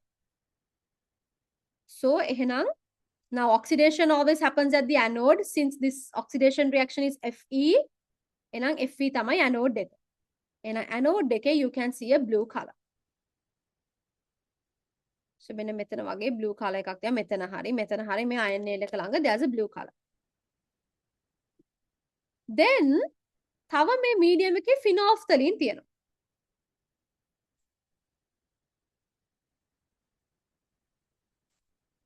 You know OH minus කියන්නේ base එකක් නේ. You know acids always release H plus ions, bases always release OH minus ions. So OH minus ions කියන්නේ හරියට base එකක් වගේ. So phenolphthalein ඉන්නකොට OH minus ions එක it gives a pink color. You know phenolphthalein gives a pink color with bases, right? Therefore you can see a pink color. Now you know reduction happens at the cathode නේ. So this reaction is water. Water වාට කොහෙවත් පේන්නේ නැහැනේ. If iron is the anode, the only other location present is copper. And automatically copper වල තමයි reduction reaction එක වෙන්නේ. So you can see a pink color here. Did you understand this? Give me a thumbs up, please. If you have questions, please do ask.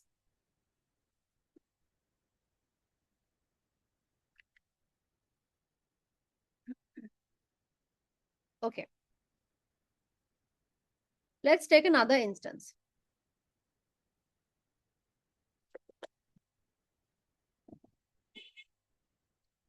Here also too big, no? There's an iron nail. In this particular instance, the iron nail is in contact with zinc. So, petri dish there is water, agar, phenolphthalein, potassium ferricyanide, whatever. Okay. What is oxidation reaction here?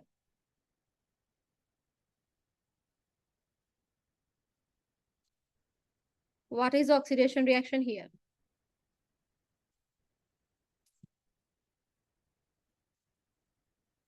Zinc will get oxidized because zinc is more reactive than iron. Ekina iron oxidized when zinc tamai oxidized when. What is the reduction reaction?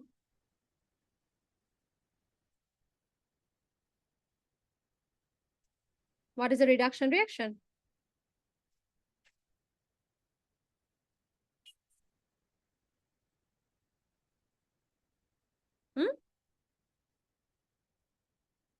What is the reduction reaction? Same thing lamai. Me hama ekakama ekama reduction reaction එක වෙන්නේ. Water, oxygen, 4 electrons, 4 OH minus, right? Now we look at the color. Here, will you be able to see a blue color? Here, will you be able to see a blue color?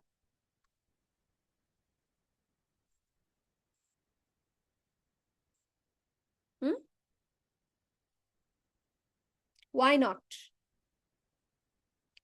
If you say no, why not?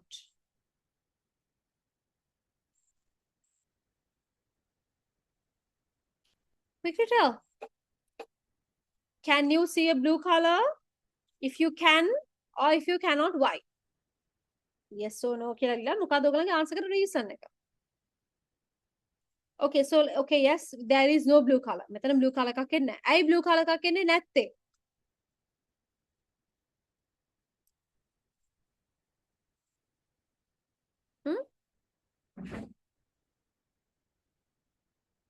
No rusting, okay.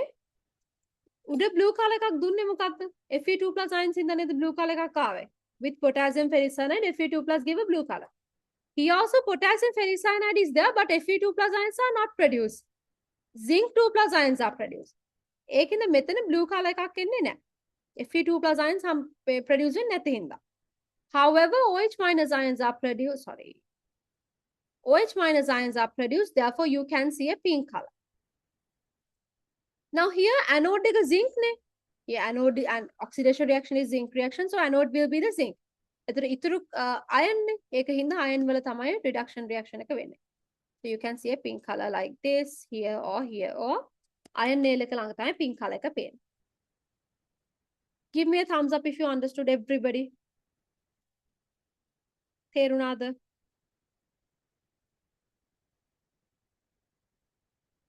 Fatima, Nilaka, Randira, Senet, Setumini, Tiseni.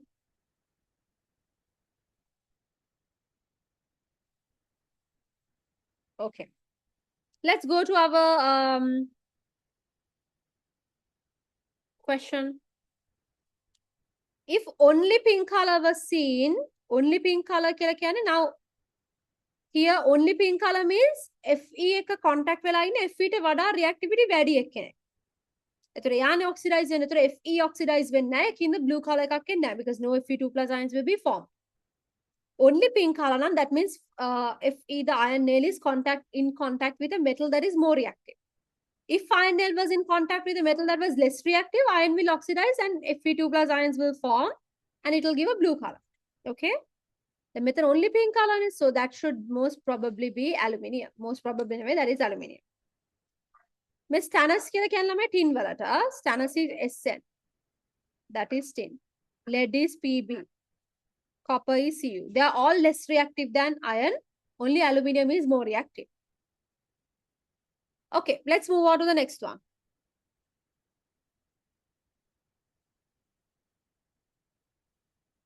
Which of the following consider the following features. Nucleus is present peripherally in the cytoplasm, having spherical cells with large central vacuole. No intercellular spaces. Of the above features, the features of parenchyma tissues are. What is the answer? What is the answer?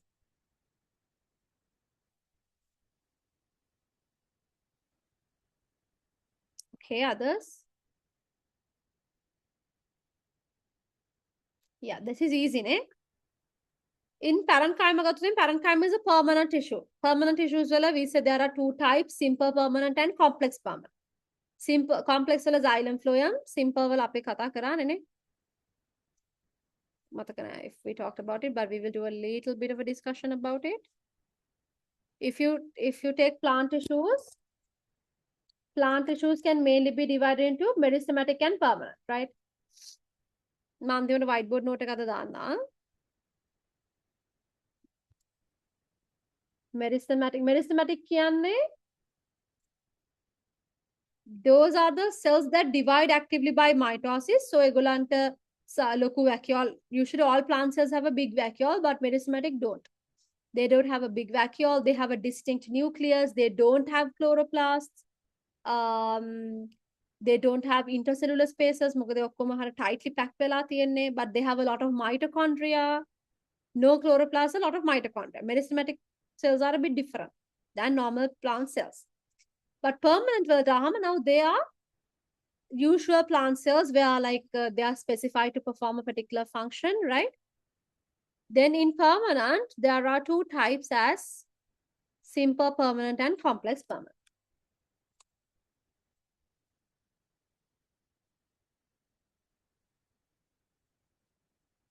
Simple permanent, there are three types as parenchyma, collenchyma, and sclerenchyma. Complex, there is xylem and phloem. Neither. What are the xylem types of cells? If you take xylem, what are the types of cells?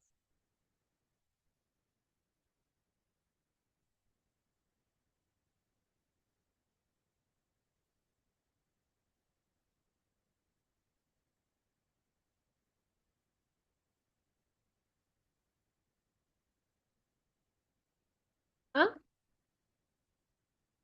What are the different types of cells in xylem tissue? It's a complex permanent tissue. Okay. Xylem vessel element. And yes, fibers. What else? Tracheids. What else? Yes, xylem parenchyma. So you know here, if you take xylem vessel element, dead.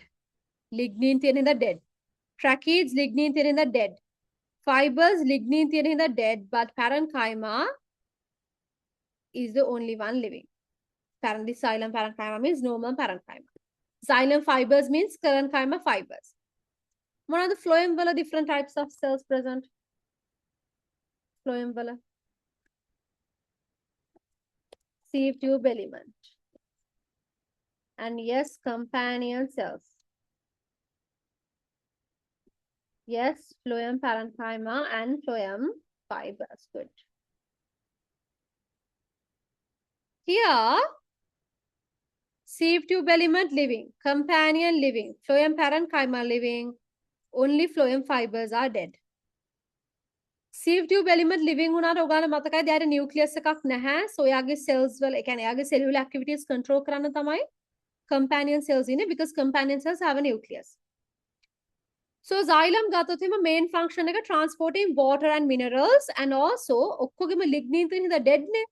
ඒකින්ද the xylem tissue also gives mechanical support and strength. Phloem ගත්තොත් it's transporting food වලට අපි කියනවා translocation of food කියලා. Okay? So this is how the plant tissues are broken down. So මේ හැමෝගෙම features, locations and picture එකක් දුන්නාම identify කරන්න පුළුවන් වෙන්න ඕනේ. Okay? If you come back to our question, parenchyma gathot nucleus is present peripherally in the cytoplasm. That is true because that is a permanent cell. Normal plant cell එකක් විදිහට තමයි parenchyma ඉන්නේ. Nucleus is present peripherally. ලොකු vacuole එකක් තියෙන හින්දා තමයි nucleus එක periphery එකට push වෙලා තියෙන්නේ. So this is a feature of parenchyma. Having spherical cells with a large central vacuole, yes. Apiko parenchyma wala, they have spherical or isodiametric cells. That is correct. No intercellular spaces, that is wrong because parenchyma, they have intercellular spaces. So answer is the A, first one. Sorry, answer the first one, which is A and B is correct. Okay. 33. On a table, a box is in equilibrium under three coplanar forces of 10, 15, and P newtons. The resultant of the two forces, 10 newtons and 15 newtons, is 12 newtons. Consider the statements X, Y, and Z regarding the force P.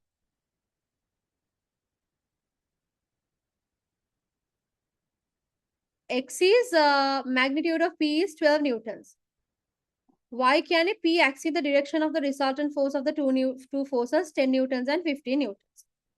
Z can the line of up make question again possible break the line of action of P goes through intersecting point of the lines of action of the two forces 10 and 15 newtons. Three coplanar forces. මොනවාද අපි ඉගෙනගෙන තියෙන three coplanar forces ගැන?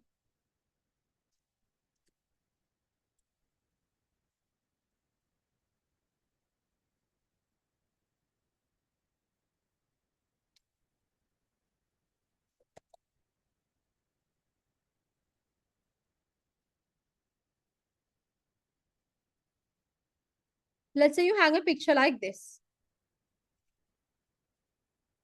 මෙතන weight එක තියෙනවා.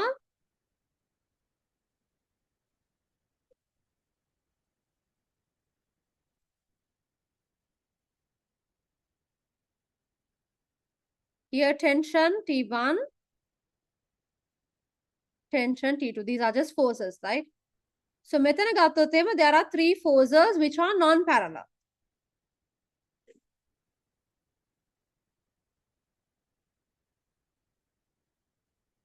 There are three forces which are non-parallel.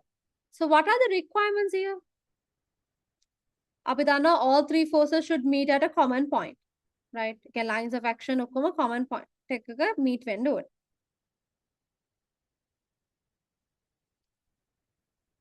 And also, resultant of two forces should be equal to the third force and opposite in direction to the third force. Then if you take something like this,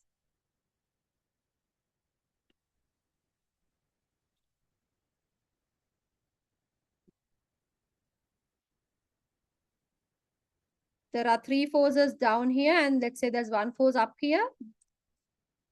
Here, this object is in equilibrium under three forces, under three parallel forces.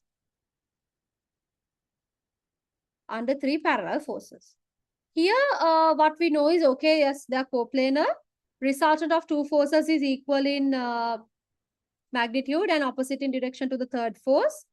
Itra forces දෙකක් එක direction එකට අනිත් force එක අනිත් direction එකට. Like, so ඒ වගේ අපි we learned about resultant. Let's see. What is the answer you put here?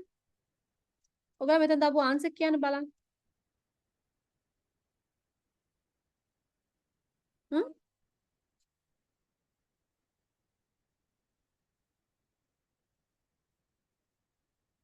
Others?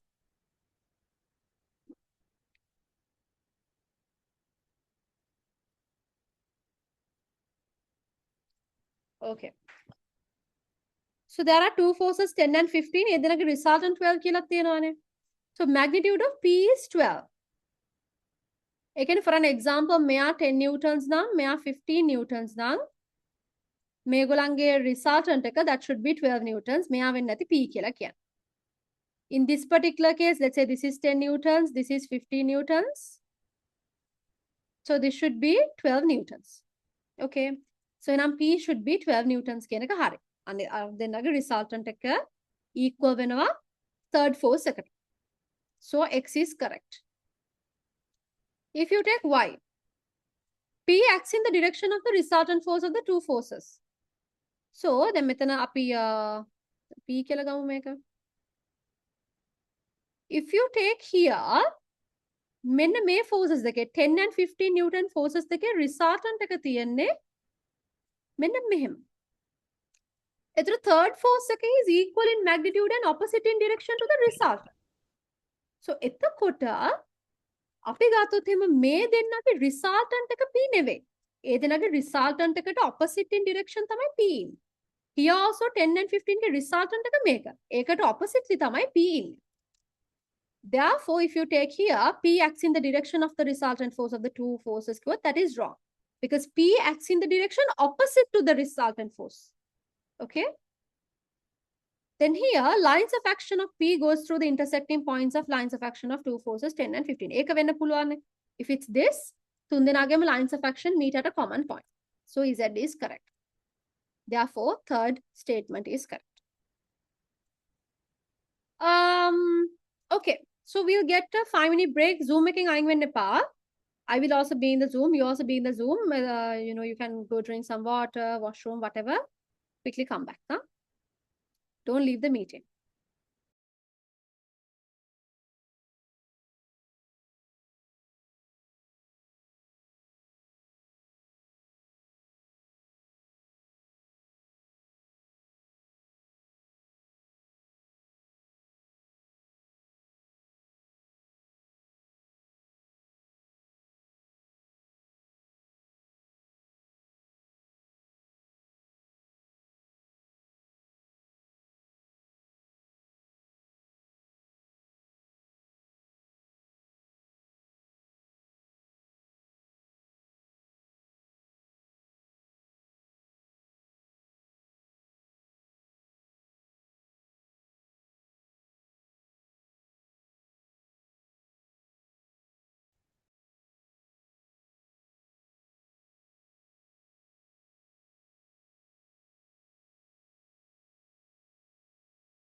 Okay, Lama, we'll start. Are y'all there?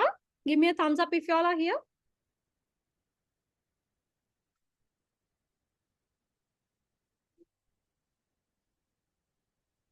Everybody, okay.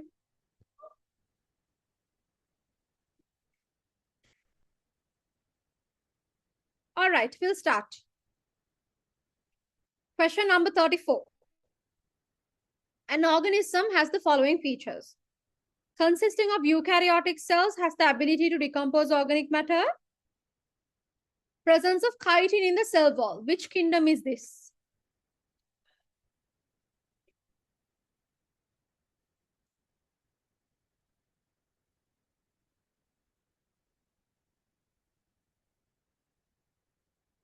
Yes, it is kingdom fungi. Remember, under now eukaryotic cells තියෙන කොහොමද domain eukarya වල. Domain bacteria and archaea, they have prokaryotic cells. Even in domain eukarya, there are 4 kingdoms as kingdom protista, fungi, planta, and animalia, right? ඒකේ protista වල තමයි ඔය protozoa, algae එහෙම ඉන්නේ.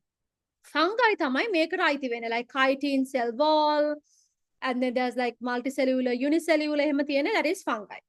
Then there is planta and there's animalia. We have talked about planta and animalia multiple times. So fungi ගත්තොත් okay, chitin. Chitin was present elsewhere. තව වෙන තැනක අපි chitin ඉගෙන ගත්ත කොහෙද?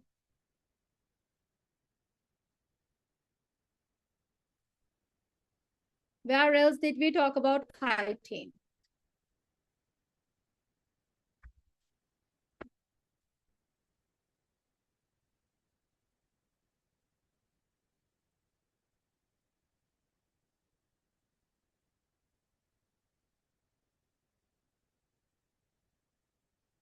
Where else did we talk about chitin?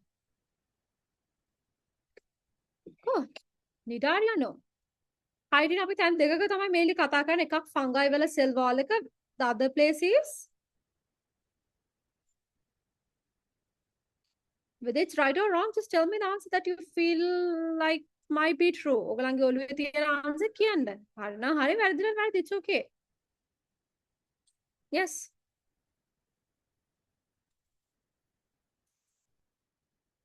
Yes. No, arthropoda. Exoskeleton of arthropoda. Arthropoda has a chitinous exoskeleton, remember? These are like මුලකාලේ ඉගෙන ගත්ත ඒවා and ගොඩක් සැරයක් අපි repeat කරපු ඒවා. Arthropoda has a chitinous exoskeleton. That is where we learned chitin again. Arthropoda වල ඉගෙන ගත්තා. Anyways, yes, the answer is fungi. Now, if you take here, ability to decompose organic matter. This ability to decompose organic matter, is it done just by fungi? Is it just done by fungi?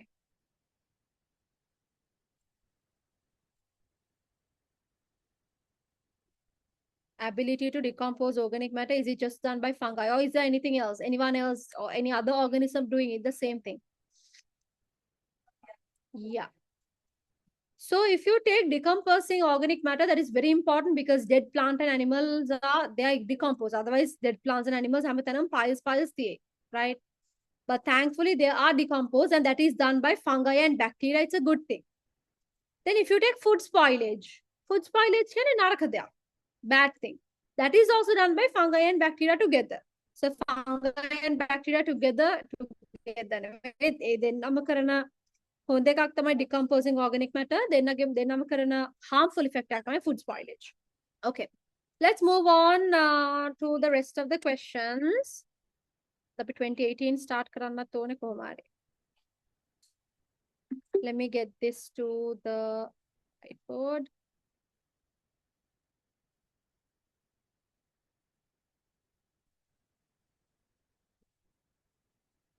Okay. 35. The sound wave obtained by tapping a drum softly was observed in the cathode ray oscilloscope as in figure A. Which of the following could be the waveform that is obtained when the drum is tapped with a larger force than the above instance? What is the answer you put here?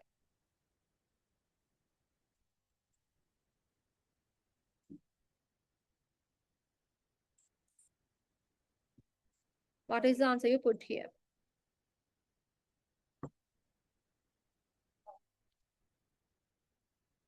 Hmm? Okay, others?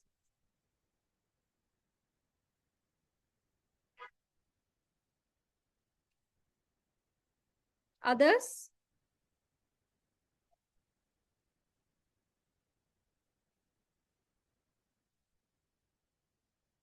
Okay. Mehman. What are the characteristics of sound? What are the characteristics of sound? Number one, pitch. Then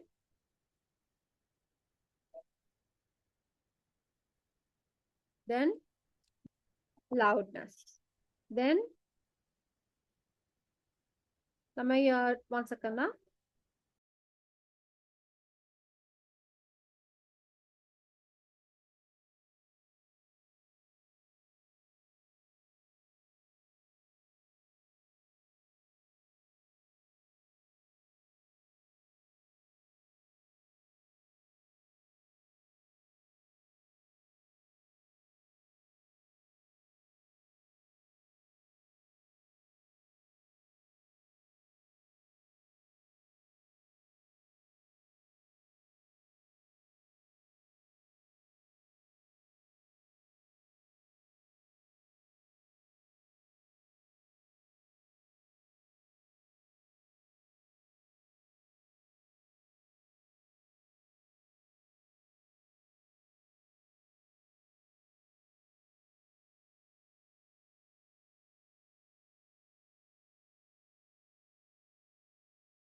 Okay, I'm sorry, Lamai.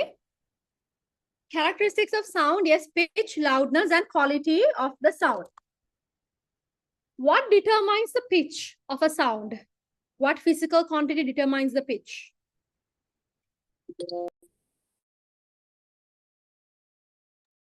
What physical quantity determines the pitch? Frequency. Loudness? Loudness? Amplitude. What about quality of the sound? What about the quality of the sound? What determines the quality of the sound? Shape. Shape of the wave, api wave form, kiyanava, wave shape, whatever. Now here, if you look at the quality of sound, if it's from the same instrument, shape is the same. Wave එක අනිත්‍යව වෙනස් වෙන්න පුළුවන්. හැබැයි එකම instrument එක නම් shape එක එකයි. Now, if you say piano එකේ play වෙන sound වල ඒ pattern එක කියන්නේ මේ wave එකේ pattern එකමයි piano එක ඕනෙම key එකක තියෙන්නේ. හැබැයි ඒක different from violin. Likewise, instrument to instrument pattern එක වෙනස්. හැබැයි මෙතන instances දෙකේම drum එකක් නේ. In the first instance, the drum is tapped softly. In the second instance, drum is tapped with a large force. But in both instances, it's the same drum. ඒකින්ද shape එක වෙනස් වෙන විදියක් නැහැ. කොහොමත් මේ answer එකේ මේකේ ඔක්කොගෙම shape එක එකයි. ඒකින්ද quality of sound is all right. Pitch. සාමාන්‍ය ළමයි notes play කරන්න පුළුවන් instruments තියෙනවානේ. If you take like the piano, එකක notes play කරන්න පුළුවන්. Guitar, violin, ඒ වගේ එකක instrument, ඒ කියන්නේ flute ඒ වගේ වල ඒ instruments වල එක එක notes play කරන්න පුළුවන්. But drum එක ගත්තොත් drum එකේ notes වෙන වෙනම play කරන්න බෑ. අපිට sound එක change කරන්න පුළුවන් by either tightening or loosening the membrane only. එතකොට drum එකේ එන notes වල ඔක්කොගෙම the pitch or the frequency has to be the same. Right? And ඕගලන්ට මතකද මෙහෙම එකක් ඉගෙන ගත්තා. Speed of sound in එයා ගත්තාම speed එක අපි හොයන්නේ f lambda, right? Speed of sound අපි හොයන්නේ f lambda. එයා වල speed of sound doesn't change නේ. It's always like 330 වගේ තමයි තියෙන්නේ. The speed of sound in air is a constant. එහෙනම් frequency වැඩි වෙනකොට wavelength අඩු වෙනවා. අනිත් පැත්තට frequency අඩු වුණොත් wavelength වැඩි වෙනවා. That means frequency and wavelength are kind of working together. So when I say pitch depends on frequency, I can get an understanding about the frequency using the wavelength. දැන් මේ wave දීලා තියෙන wave එක බලන්න. දීලා තියෙන wave එකේ wave length එක අපි බලමු. කොච්චරද කියලා. So මෙතන ඉඳන් පටන් ගන්නවා මෙන්න මෙච්චරක් විතර wave length එකනේ. Wave length means එක position එකයි ඒ වගේම ඉන්න අනිත් position එක අතර තියෙන distance එක. This is the wavelength. So wavelength is kind of equal to frequency නේ. So this is the wavelength. Let's see the first answer. First answer එකේ wavelength එක අරයාගේ wavelength එකම තමයි. දීලා softly tap කරාම එන wavelength එකම තමයි first answer එකේ wavelength එක. ඒ කියන්නේ frequency එක එකයි. Right? දීලා තියෙන එකනයි first answer එකේ frequency එක එකයි. Because the wavelength is the same.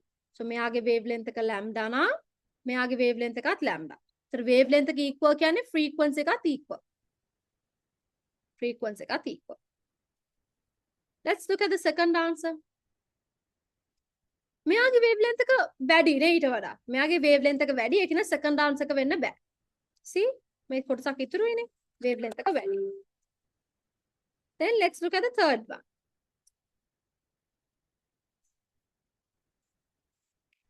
Third one. So if you take the third one, here the wavelength is the same. Again, lambda same, wavelength, so frequency same. So that is possible. Let's look at the fourth one. See, wavelength එක මදි. මෙයාර මේකේ wavelength එකනේ අපි මේ ගන්නෙ. එහෙනම් fourth එකත් ගන්න බෑ. So fourth is also wrong. Then we have to consider between first and third.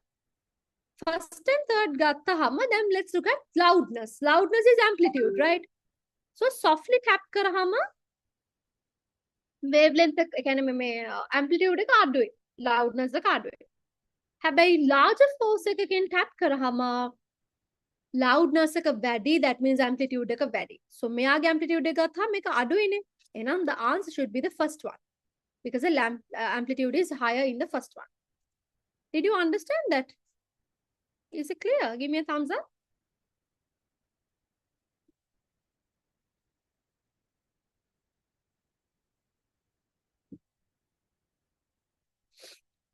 Okay.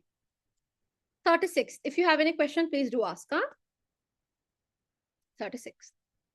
A child of mass 40 kilograms walked along a staircase from the first floor to the third floor of a building which is 9 meters high from the first floor.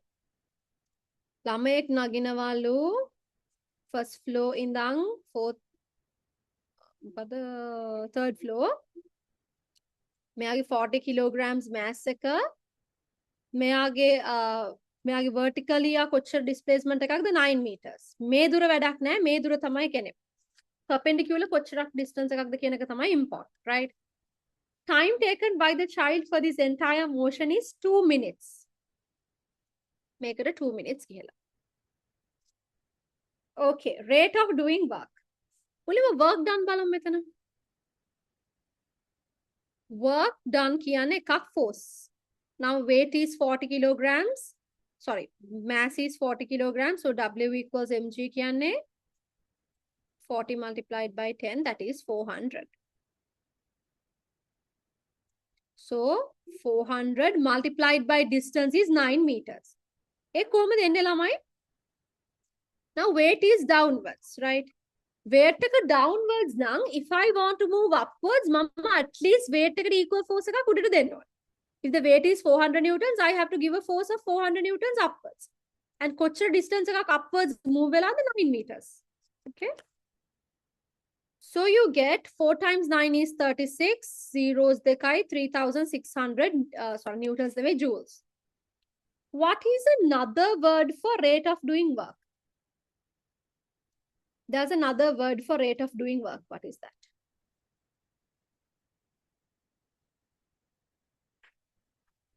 What is that?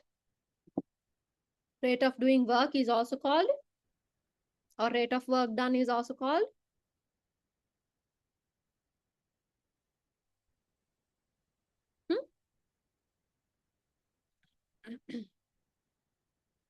Rate of work done is also called what?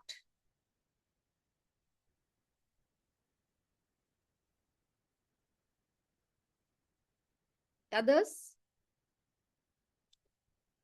Power. Only Satumini answered. Power. Power equals work done, which is 3600 joules, divided by time.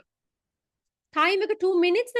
So minutes you have to convert to seconds. So 2 times 60 is 120. 120 seconds. So 0, 0 cancel out. 12 times 3 is 36. That is 30. So answer will be 30 watt. Answer is 30 watt. So here is the first answer. Okay. If you have any questions, ask. Next one. Test tube with a glass tube given in the figure is immersed in a vessel with water and heated for a small period of time. 3 statements regarding the observations of this experiment are given below. Which one is the correct answer here? What is the correct answer here? Okay, others? What is the answer that you have put?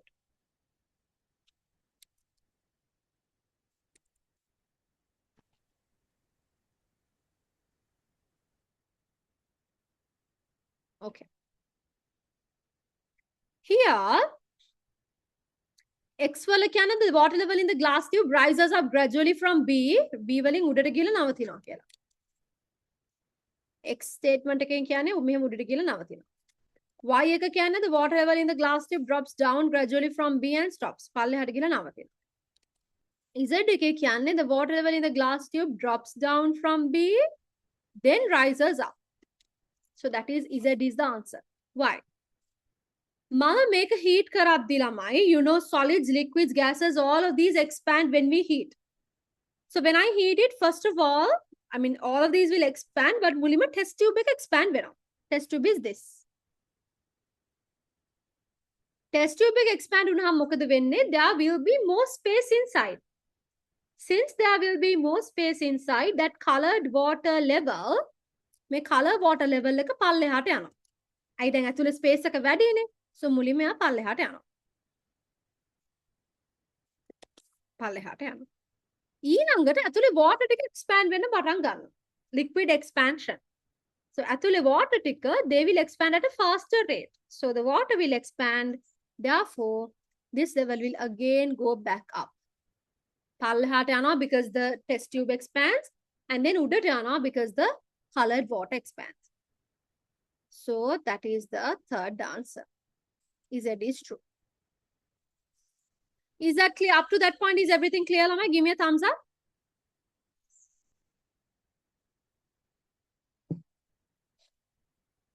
Others?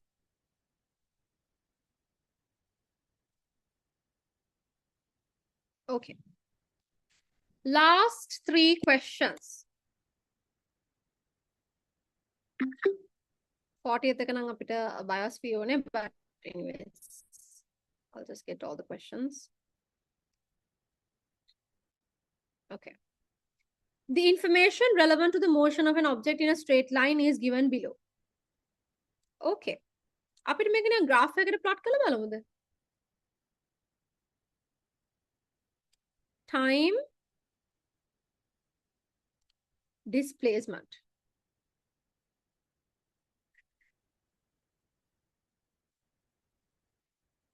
Time එක තියෙනවා 0 ඉඳන් 6 seconds 6ක් නේ. 1 2 3 4 5 6. උඩට තියෙනවා 18. අපි ඒක බලමුකෝ. 0 වලදී මෙයා 0. Okay. First second එකේ 4 ගිහිල්ලා. displacement නේ. displacement. First second එකේ 4 ගිහිල්ලා displacement එක. ඊළඟ එකේ 8 ගිහිල්ලා. So එහෙනම් මේ විදියටම උඩට ගිහිල්ලා 8.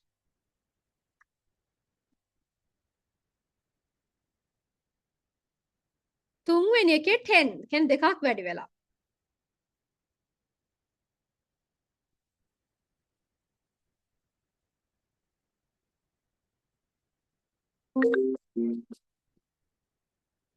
What's it done?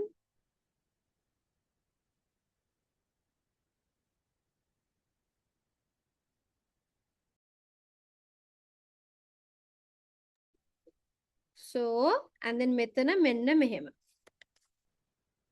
Like that. ඔන්න ඔහොමනේ තියෙන්නේ මෙන්න මෙහෙම. And then fourth second එකේ 14.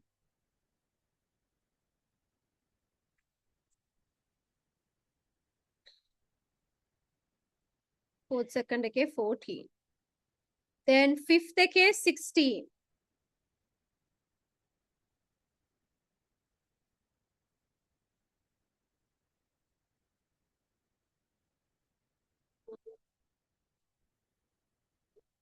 Sixth එකේ 18.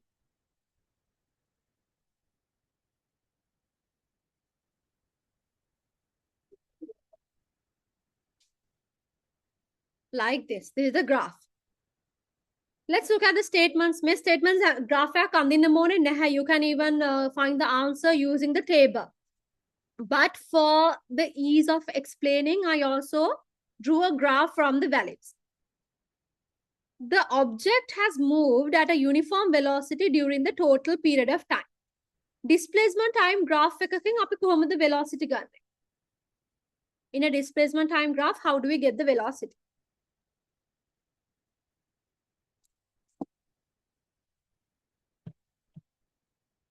In a displacement time graph, how do we get the velocity?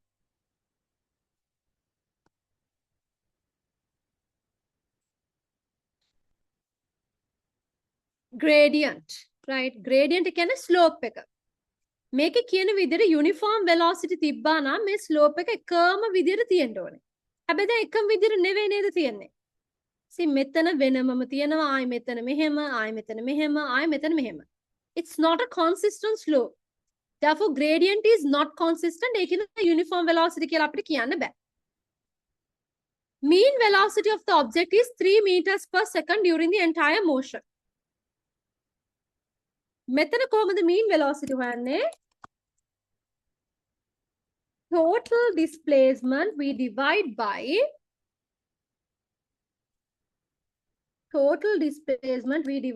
the total time. Here, let's see what is the total displacement. 4, 8, the total displacement is 18. The total time is 6, right? So total displacement is 18 meters. Total time is 6 seconds.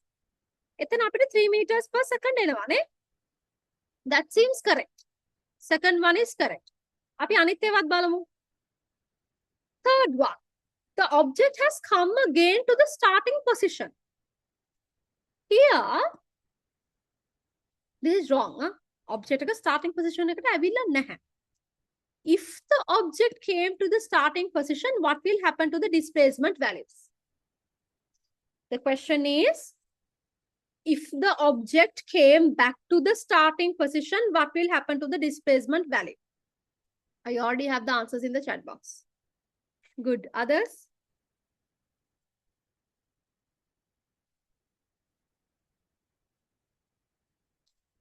Yes. Displacement is the shortest distance between the starting point and the finishing point. එතකොට starting position එකටම ආ එනවා කියන්නේ starting තැන ending තැන අතර distance එක 0 වෙනවානේ. එහෙනම් displacement is 0. If the object comes back to the starting position, displacement here should be 0. හැබැයි එන්නේ displacement එක වැඩි වෙලානේ. ඒකෙන්ද එයා starting position එකට ඇවිල්ලා නැහැ. The total distance traveled by the object is 70 meters. No. මේ displacement එකම තමයි යා travel කරලා තියෙන්නේ නේ 18 meters. ආයි පිටිපස්සට ඇවිල්ලා නැහැ නේ කෙලිම ඉස්සරහටම ගිහිල්ලා තියෙන්නේ. Therefore, එයාගේ total distance එක 18 meters. So this is also wrong. We anyways figured out that the correct answer should be the second one. 39. A straight conductor AB which carries current I is kept in a magnetic field. The direction of the magnetic field is perpendicular to the direction of the flow of current through the conductor. Which of the following statements is correct regarding the magnetic force that acts on AB? ඔගලන් දන්නවා මෙහෙම current carrying conductor එකක් තියෙනකොට and let's say there's a magnetic field. මේ magnetic field එකක් තියෙනවා කියලා. A force is generated, right? When there is a current carrying conductor in a magnetic field, a force is generated. Because of that force, the conductor moves to whatever direction, right?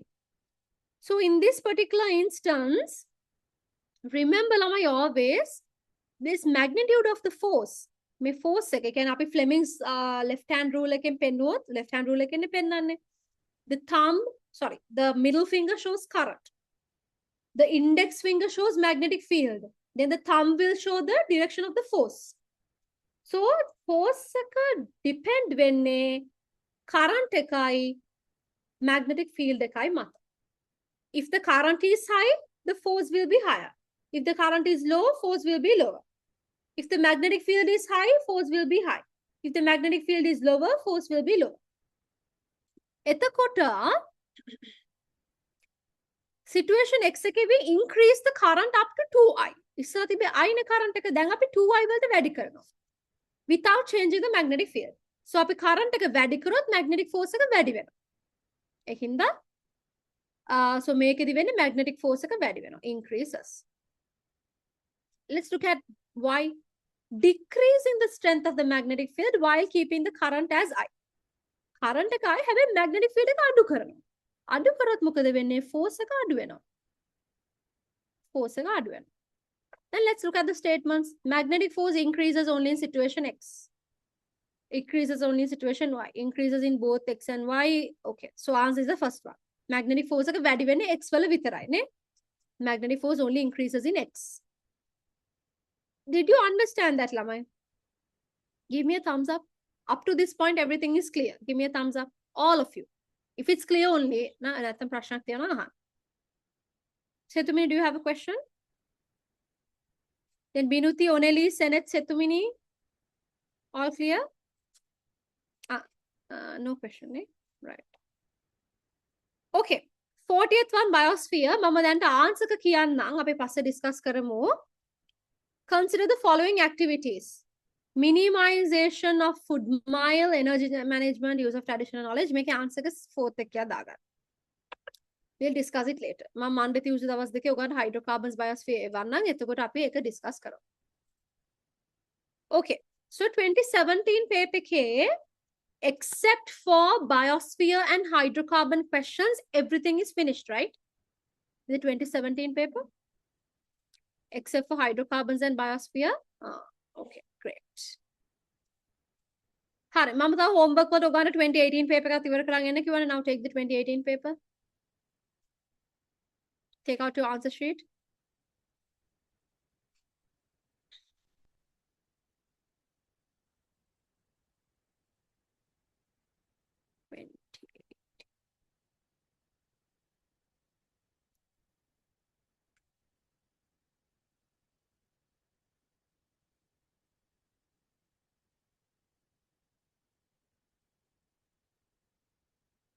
Okay. I'll get the question to the whiteboard.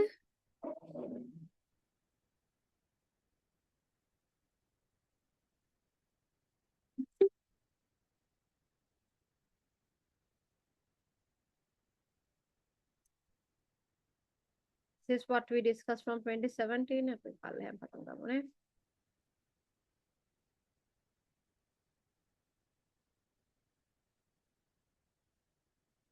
Okay. Okay. This is 2018, nah? ඔයගලගේ answers ගන්න. ඊට කලින් මට කියන්න 2017 paper එකේ I need to know your marks, how many marks you got. But අපි questions කීපයක් skip කරානේ, so මම හරියටම කියන්නම් ඔයගලන්ට 1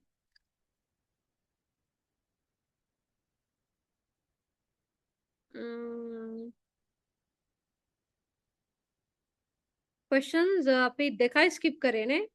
Yeah, we skipped only 2 questions. මට කියන්න බාන 2017 paper එකට out of 38 කීයක් ආවද කියලා. Not 40 because our questions එක skip කරපු හින්දා. Out of 38 කීයක් ආවද? So now there are 14 of y'all. I need 13 answers. Binuti okay? Akib okay? Yashini okay? Sanuli, Oneli, Fatima, Tenumi, Tiseni, Senet, Setumini,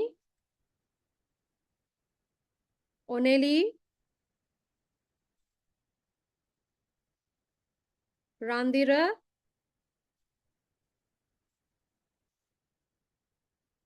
හැමෝම කිව්වද?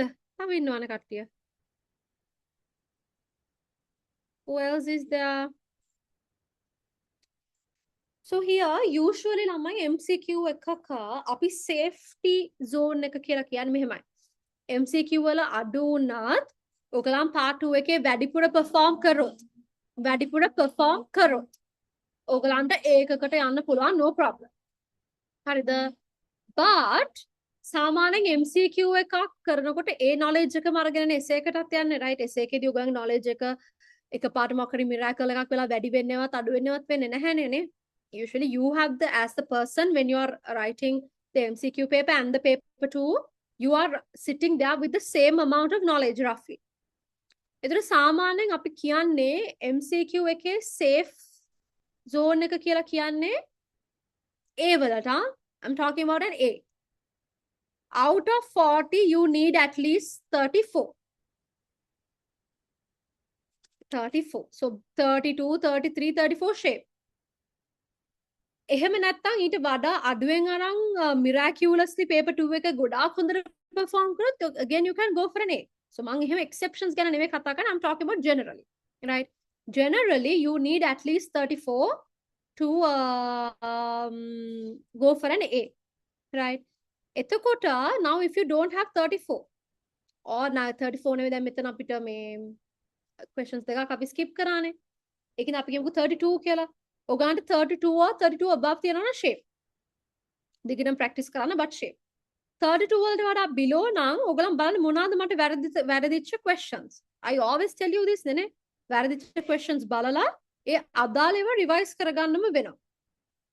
MCQ කියන්නේ ලේසියෙන්ම score කරන්න පුළුවන් තැනක් at the same time ලේසියෙන්ම marks lose කරන්න පුළුවන් තැනක්.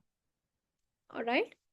So ඒකින්ද don't underestimate MCQs. ඔයගොල්ලන් ගොඩක් අර කරන්න ඒකයි because all the answers are given. එතන මොකක් හරි එන එකනේ නැත්නම් මොනවාද ඉබ්බා ගල්ලිබ්බා කියලා you can just underline එහෙම බෑ okay so නැත්නම් copy කරන්න පුළුවන් එහෙම දේවල් හිතාගෙන යන්න එපා because we don't know how it will be at the exam and I mean anyways we cannot encourage copying right so that's not the point of this ඒක හින්දා 32 අඩු කට්ටිය බලන්න I mean 32 වලට වඩා වැඩි කට්ටිය හරි හැමෝගෙම වැරදිච්ච වැතිනේ හැමෝටම full marks තිබුණ නැහැ එතකොට බලන්න මොනවාද වැරදිච්ච තැන් කියලා ඒව රිවයිස් කරන්න පාඩම් කරන්න ඒ ටික කරගන්න MCQ I told you MCQ is a very good spot for discussion as well as for revising මං කිව්වේ ඒකයි මම අන්තිමට එක MCQ තියාගන්න කියලා නේ ඒතර ගොඩක් පැති ටට්ටක් ගාලා කවර් වෙනවා අපිට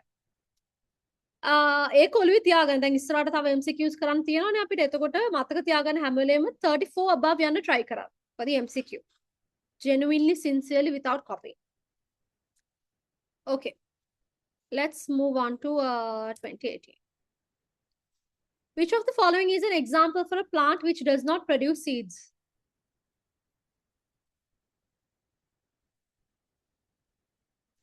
ළමයි ඔයාලට මතකද plants වල kingdom plant can be mainly divided as non-flowering and flowering. Flowering කටට අපි angiosperms කියවනේ. Non-flowering කට්ටියගේ non-flowering seedless කට්ටිය. So that means no flowers, no seeds. Like Marcantia, Pogonatum, Selaginella, Acrosticum, Drynaria, Nephrolepis, Salvinia, right? No seeds. Non-flowering, seedless. ඊට පස්සේ non-flowering seed කට්ටිය. ඒ කියන්නේ ඒගොල්ලෝ flowers නෑ but they have a seed. But their seed is naked. We call them gymnosperms. Gymnosperms are examples, Cycas and Pinus. Yes. Then flowering plants or angiosperms again they were divided into two as monocots and dicots. Monocots like dicots like features up already done on it. Blue water lily වලට ඕනම් පැත්තෙන් ලියාගන්න this is a dicot. Blue water lily දැනගන්න ඕනේ නැහැ monocot dicot කියලා you can just underline the correct answer. But just in case අපි blue water lily ළඟ dicot කියලා ලියාගන්න. Blue water lily is actually a dicot plant. It's an aquatic plant, it's dicot. The SI unit of force in fundamental units. In fundamental units. Force කියන්නේ ළමයි yes. Good. Force කියන්නේ force වල අපි දන්න විදිහට SI unit is newtons. අපි දන්න විදිහට නෙවෙයි that is the SI unit of force it's newtons. However අපි fundamental units ගත්තොත් okay force අපි කොහොමද හොයන්නේ F equals ma. Mass is measured in kilograms. Acceleration is measured in ms minus 2. This is one of the units of forces. ඒකටම තමයි Newton කියලා කියන්නේ in order to honor Newton. So this is the SI unit. Newton is the SI unit. But Newtons can be converted to this. Newtons is equal to this. So answer is kg ms minus 2. What is the unit of moment? What is the unit of moment?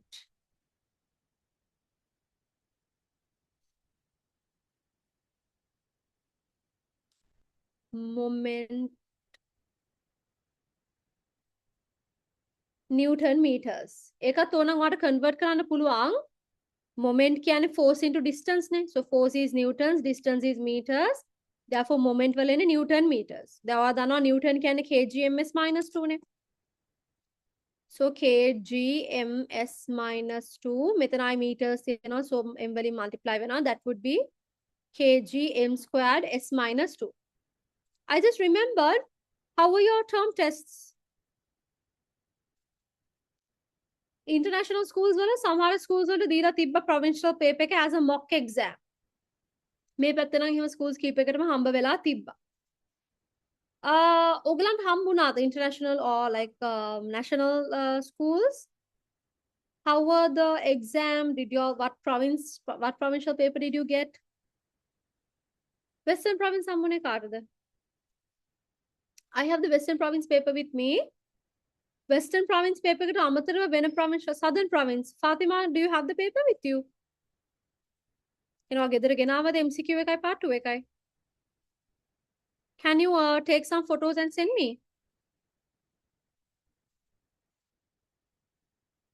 Okay. අද මෙවන්න. එතකොට අපිට එක group එකේ දාලා අපි හැමෝටම circulate කරලා මොනවාද අමාරු questions කියලා බලලා අපි discuss කරමු. මොනවාද other provinces? Sabaragamu, okay. Only do you also have the paper? Okay, can you also send me photos? Other than okay. So Western province එක නම් මට හම්බ වුණා student කෙනෙක්ගෙන්. ඒක මම මේ group එකට දාන්නම් ඔයගලන්ට සමහර විට ඔයගලන්ගේ Western province ලියපු කට්ටියට අවුලක් නැහැ because some of you may have written the Western province paper. But Sabaragamu and Southern Fatimai only දැම්මහම ඒක අපි group එකේ circulate කරගෙන හැමෝම කරමු. Right? කරලා බලමු අමාරුව තියනවාද කියලා. So I don't think I will have time to discuss the entire paper but ඔයගොල්ලන් කිව්වොත් මේක අමාරුයි මේක discuss කරන්න කියලා අපි class එකක discuss කරමු. ඔක්කොම discuss කරන්න බැරි වෙයි but මම ඒ ටික correct ඒ ටික බලලා හැම paper එකෙම answer sheet එකක් ඔයගලන්ට එවන්නම්. මම හදලා answer sheet එකක් එවන්නම් because obviously I don't have the answer sheet from the provincial papers but I will make an answer sheet and send you so ඔයගලන් කරන්නේ ඔයගලන්ට correct කරගන්න පුළුවන් තනියෙන්. හැබැයි MCQs වල තේරෙන්නේ නැති ඒවා අමාරු ඒවා ඔයගොල්ලන් note down කරගෙන ආවිල්ලා class එකේ මට කියන්න. So ඒ වගේ මේ Western province එකේ මෙන්න මේ වගේ question එකක් ළමෙක් yesterday's class ඊයේ class එකේ මට කිව්වා discuss කරන්න පුළුවන්ද කියලා class එකේ it's a unit question. කිවෙන එකද මේක මේකේ answer එක හොයලා හොයලා කියන්න බෑන මට. මම මේ paper එක වන්න ඔයගලන්ට.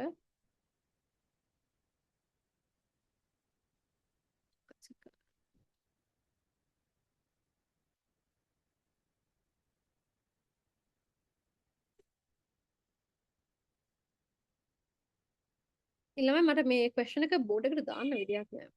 මම ඔයගලන්ට paper එක වන්න group එකට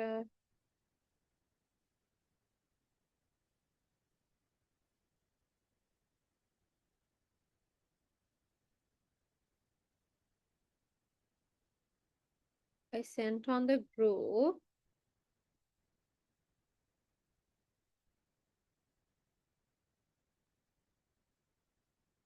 හරි මම question එක ඔයගලන්ට කියන්නම් මට ඒක මේ board එකට ගන්න විදියක් නෑ.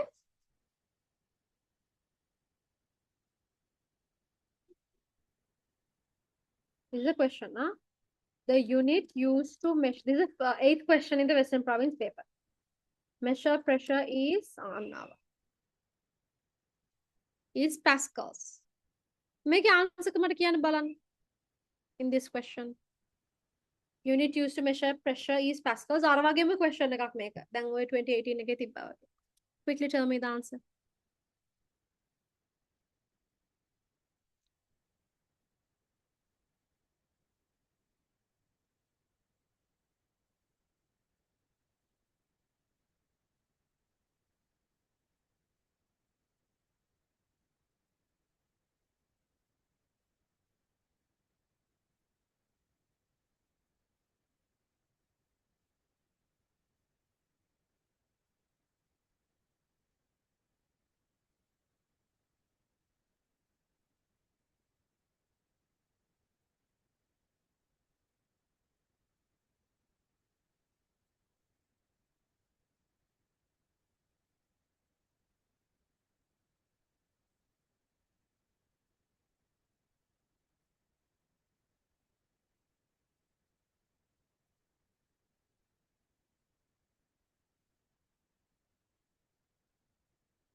Yes, what is the answer?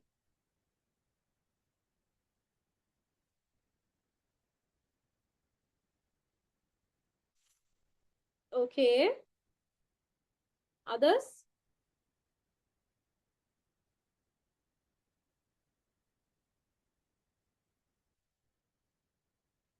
Answer ka 1 කියන කට්ටිය thumbs up එකක් දෙන්න බං. Answer ka 1. Give me a thumbs up.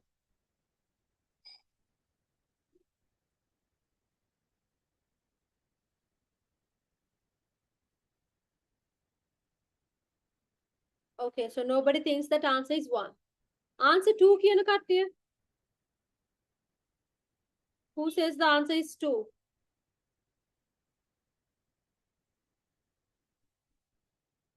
No one. Okay, who says the answer is 3? Okay. Okay. A lot of you all say that the answer is 3. Anybody who says that the answer is 4? 4 answer කියන කට්ටිය. Nobody. Okay, let's see. Pressure equals force over area. Force කියන්නේ newtons, area කියන්නේ square meters. දැන් මෙතන newtons නැහැනේ. එහෙනම් අපි newtons convert කරගන්න ඕනේ. So F equals ma දාලා mass is kg, acceleration is ms minus 2. So this is equal to newtons නේ. So newtons වෙනුවට I write kg ms minus 2 divided by square meters. දැන් මෙතන උගාට පේනවා මෙතන මීටර් එක තියෙනවා මෙතන meters දෙකෙන් එකක් cancel වෙනවා. Then kg, this m උඩට ආවම it becomes m minus 1 and here s minus 2. kg m minus 1 s minus 2. This is the unit. So that's the third one. So yesterday class එකෙත් මේක discuss කරා, so I wanted to discuss it here as well. So anyways, lamai do the Western Province paper as well. Western Province කරපු නැති කට්ටිය. Then Southern Province අපරගමු එවුවාම ඒ ටිකත් ඔයගොල්ලන් කරන්න. අනිත් provinces වල මොන හරි papers තියෙනවා නම් මට එවන්න. Then I will PDF and send it to everybody. Okay? ඔගන් you don't have to take any effort, just take some photos. Cam scan වගේ තියෙනවා නම් එහෙම එවුවත් කමක් නැහැ. නැත්නම් මන්නේ photos ටික එවන්නකෝ ෆාතිමා නෝනලි. Just photos ටික එවුවත් ඇති. Okay. Which of the following is a homogeneous mixture? What is the answer?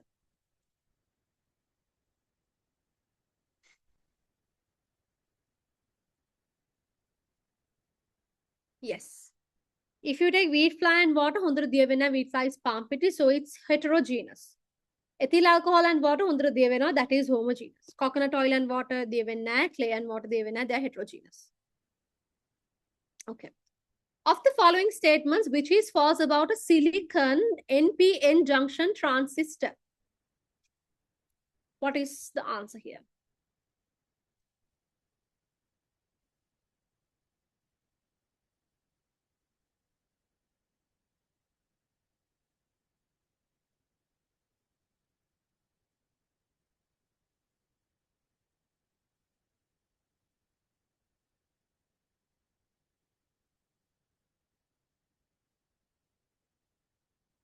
Kind of true. O-level paper එක සමහර වෙලාවට කියන්නේ ගොඩක් අය provincial papers වලට වඩා ලේසි. හැබැයි depends on certain provinces. දැන් සමහර provincial papers ඇත්තටම ගොඩක් ලේසි O-level paper එකට වඩා. But ගොඩක් Western province මට ගොඩක් හම්බ වෙන්නේ because I'm also here. So Western province papers generally O-level paper එකට වඩා අමාරු. So අනිත් දැන් Central province වගේම තියෙනවා නම් ඔයගොල්ලන් කවුරු හරි මට එවන්න. මට වැඩි set වෙන්නේ නැතිම provinces තමයි ඒවා.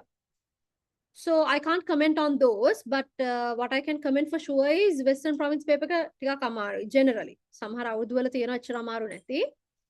However, it's more about the standard.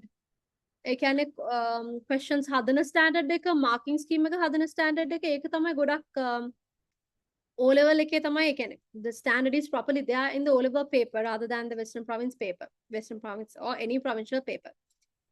But yes, I mean provincial papers කරන එක හොඳයි. මොකද මේ ඒතර අපි ඒකනේ ඔය ගොඩක් සමහර ඉස්කෝලවල තියෙනවනේ ඒගොල්ලන් term test provincial papers නෙවෙයි ඉස්කෝලේ හදන papers අමාරු papers හදන්නේ. I know for a fact if I don't know if there are any Visakians දැන් කොහොමද දන්නේ අපි යන කාලේ ගොඩාක් අමාරු papers තිබ්බා Visaka. I think even now Visaka has like very difficult papers. I think I don't know, but back in the days I know that the papers were very difficult. So because of that they were like, you know, they are prepared to answer such difficult questions. ඒතර O level එකේ න lazy questions ටක් ගාලා ඒගොල්ලන්ට answer කරන්න පුළුවන්. But I don't really advise that much. මොකද ඕනම දෙයක සීමාවක් තියෙන්න එපා. ඒ කියන්නේ ගොඩක් අමාරු papers වලට ළමයි හුරු කරාම it's overwhelming for the children. මොකද ඇත්තටම එච්චරම අමාරු වෙන්නේ නැහැ O level paper එක. So එහෙම දේවල් තියෙනවා. I think I mean there are certain things that I can't comment on. එහෙම but generally ගත්තොත් certain provincial papers are difficult than O levels. Certain provincial papers are easier than O level papers. හැබැයි මම හැමලේම හදන්නේ O level paper standard එක තමයි. That is the standard that I want to go for and that is the standard that I believe in because මේ papers හදන විදිය, ඒ pattern එක create කරන විදිය, ඊපස්සේ papers ගොඩක් අය go through කරලා එහෙම finalize වෙන questions තියෙන්නේ. So this is the standard that we have to go for. But අහුවෙන හැම question එකම කරන එක is a good thing. ඒකයි මම කිව්වේ අනිත් provincial papers දෙකත් හම්බුනාම අපි ඒක circulate කරගෙන කරමු කියලා. Okay. But ඔයගලන් O level standard එකට prepare වුණාම හොඳටම ඇති අනවශ්‍ය විදියට stress එකක් අරගෙන අනවශ්‍ය විදියට overwhelm වෙන්න ඕනේ නැහැ. මේ standard එකට අපි prepare වුණාම හොඳටම ඇති. Okay, so we will do this discussion like this and ඉස්සරහට ටිකක් කරගත්තාම it will be okay. So what is the false statement here?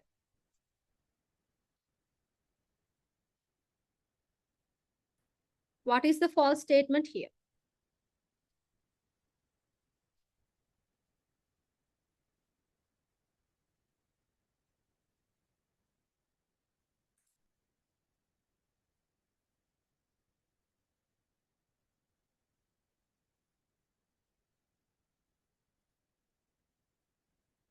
ඔගාන මතකද ළමයි? Do we have space here තියෙනවනේ? Transistors වල applications ගත්තාම අපි applications mainly දෙකකට බෙදුවා. අපි මේක note එකෙත් මෙහෙම ලිව්වා වගේත් මට මතකයි. Applications of transistors mainly can be divided into two. Transistors can be used as amplifiers. මොන හරි දෙයක් වැඩි කරන්න, improve කරන්න use කරන amplifier එකක් විදියට. Also switch එකක් විදියට. So it has a switching action as well. Amplifier එකකදී transistors use කරා current amplifier එකක් විදියට and signal amplifier එකක් විදියට, right? Current amplifier and signal amplifier. Switching action එක අපි දෙකක් කතා කරා, normal switch එකක් විදියට and light dependent switch එකක් විදියට, right?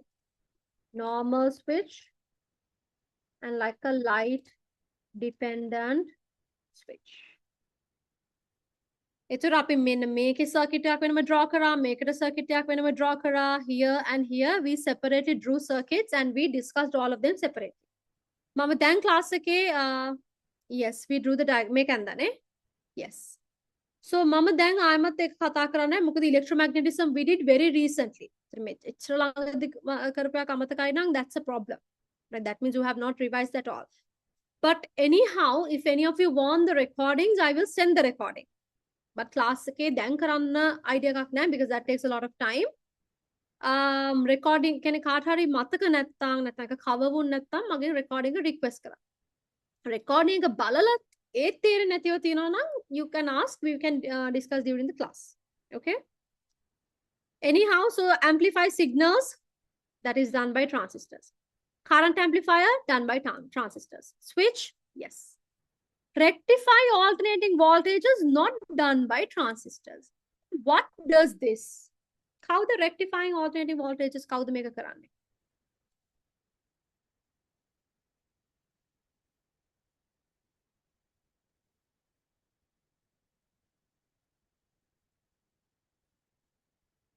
How the mega karane?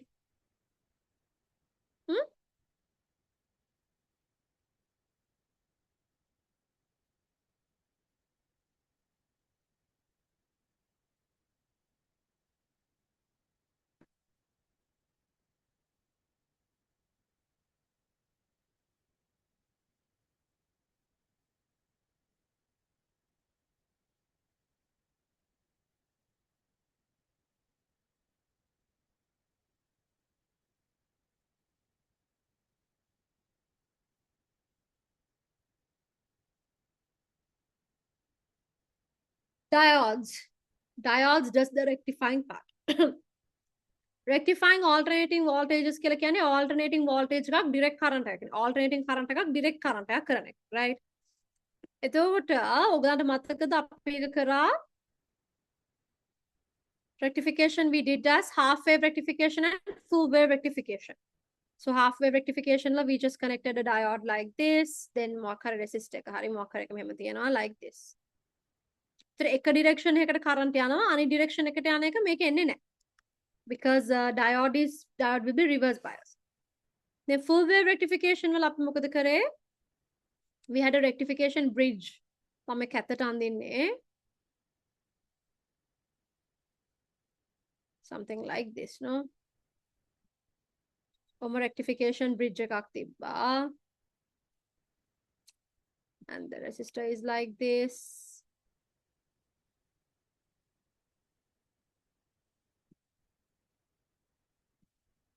ඔන්න ඔහොම තියෙයි. This is full wave rectification. Half wave rectification වල wave එකේ half එකයි direct current වෙන්නේ නේ. Like for an example, current එක මේ direction එකට යද්දී ඒ current එක යනවා because this is forward biased. So ඒක හරි. But current එක opposite direction එකට යද්දී like let's say මේ පැත්තට යද්දී ඒ current එක මෙතනින් යන්නේ නැහැ මොකද diode එක reverse bias වෙන හින්දා. So ඒ current එක record වෙන්නේ නැහැ එතන 0 කියලා record වෙනවා. ආයි මේ පැත්තට යනවා that is forward bias ඒක record වෙනවා. Reverse bias record වෙන්නේ නැහැ. Forward bias, reverse bias ඔහොම තමයි තියෙන්නේ. Here full wave is converted. That's why we call it full wave rectification. මේ පැත්තට current එක යනකොට මෙන්න මෙහෙම යනවා. So මෙන්න මෙහෙම direction එකට යනවා. So මෙන්න මෙහෙම එනවා. What will happen opposite direction එකට යද්දී? Like this.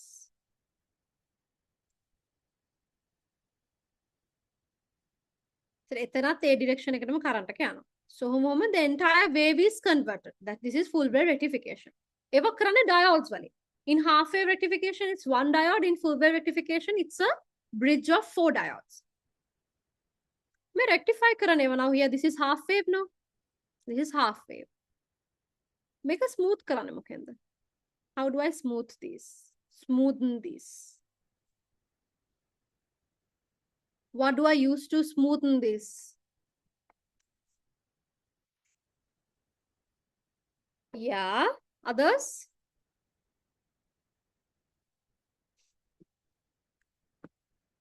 Capacitor. I connect a capacitor. එතකොට මේක මෙහෙම ඇවිල්ලා මෙන්න මේක මෙහෙම අඩු වෙන්න දෙන්නේ නැහැ. Like this. So no. In full wave ඊටත් වඩා හොඳට smooth වෙනවා.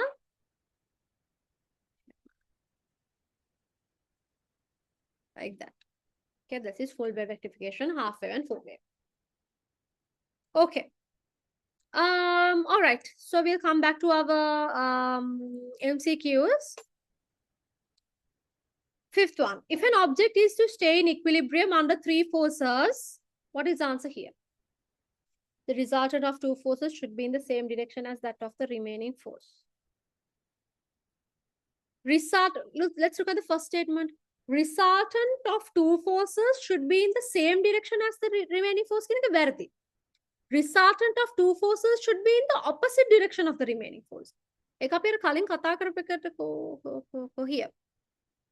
If you take T1 and T2, resultant I will show you in pink. Resultant third force resultant opposite direction. Same magnitude but opposite direction. 10 and 15 resultant maker. Then the third force is in the direction opposite to the resultant force. Same magnitude but opposite to the resultant force. One second. Resultant of the 2 forces. Okay. So, if you take 2 forces, the resultant of the 2 forces is equal in magnitude and opposite in direction to the third force. Is that clear? I accidentally bit my lip. Okay. So, first statement is wrong because of that. third එක බලන්න, the three forces should be coplanar. අපි දන්න examples ඔක්කොගෙම, right? We have learned a few examples now. So in those examples, the three forces are coplanar. අපි ඉගෙනගෙන තියෙන coplanar ඒවා විතරයි. හැබැයි අපිට හැම වෙලෙම කියන්න බෑ ඔක්කොම coplanar කියලා. I mean coplanar නැති වෙන්නත් පුළුවන්. And also coplanar කියන එක විතරක් නෙවෙයි එකම requirement එක. Just because three forces are coplanar doesn't mean that that the two forces will be in equilibrium. නේද? මොකද coplanar වුණා කියලා equilibrium කියලා කියන්න බෑ. coplanar වල equilibrium නැති වෙන්න පුළුවන්. ඒක නේ third එක අපිට ගන්න බෑ. Lines of actions of the three forces should meet at the same point. Coplanar non-parallel නම් lines of actions should meet at the same point. මේ එකම point එකේ meet වෙනවා. හැබැයි parallel නම් එහෙම එකම point එකේ meet වෙන්නේ නැහැ. ඒතර අපි දන්නේ නැහැනේ question එකේ parallel ද non-parallel ද කියලා. ඒකින්ද අපිට ඒ statement එක ගන්න බෑ. So answer is actually the second one. Let's read the second one. Resultant of the three forces should be 0. ළමයි හැම වෙලෙම මතක තියාගන්න equilibrium වල definition එක resultant is 0. So equilibrium කියපු ගමන් the resultant should always be 0. So එක පැත්තකින් ලියාගත්තත් කමක් නැහැ. ඔයගොල්ලන් revision එක කරන තැන ලියාගත්තත් කමක් නැහැ. Equilibrium means resultant is 0. That is the meaning of equilibrium. So resultant එක 0 නම් ආයේ මොන direction ද coplanar ද නැද්ද මොනවාද කිසි එකක් වැඩක් නැහැ. Resultant 0 වෙච්ච ගමන් it's equilibrium. Whatever the other conditions may be. Therefore second one is the correct answer.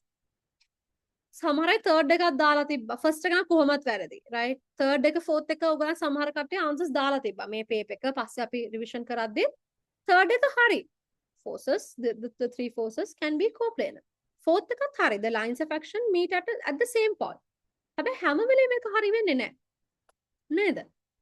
ඒකයි ළමයි ඕගලන්ගේ MCQ එක උඩටම ගිහලා බලන්න. question paper එකේ උඩම ගියාම instructions තියෙනව නේද?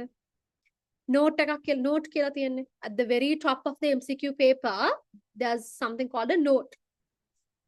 මම දන්නේ ඕගලන්ගේ අර මේ පොත්වල print කරපු සමහර papers වල නැතුවත් ඇති. But it says answer all questions. Okay. In each of the questions 1 to 40, pick one of the alternatives 1, 2, 3, 4, which you consider is correct or most appropriate. Okay? එතකොට සමහර ලාවට අනිත් answers correct වෙන්න පුළුවන්. මොකද මෙතන ගත්තොත් ඇත්තටම third එකයි fourth එකයි correct answers. හැබැයි what is the most appropriate answer? The second one. Second, third, fourth තුනම හරි, but second is the most appropriate. So always keep that in mind. සමහර correct answers තව තියෙන්න පුළුවන්, but make sure that you pick the most appropriate answer. Okay, sixth one. In the urine filtration process taking place in kidneys, which of the following is filtered into glomerulus from blood? Which of the following is filtered? What is it?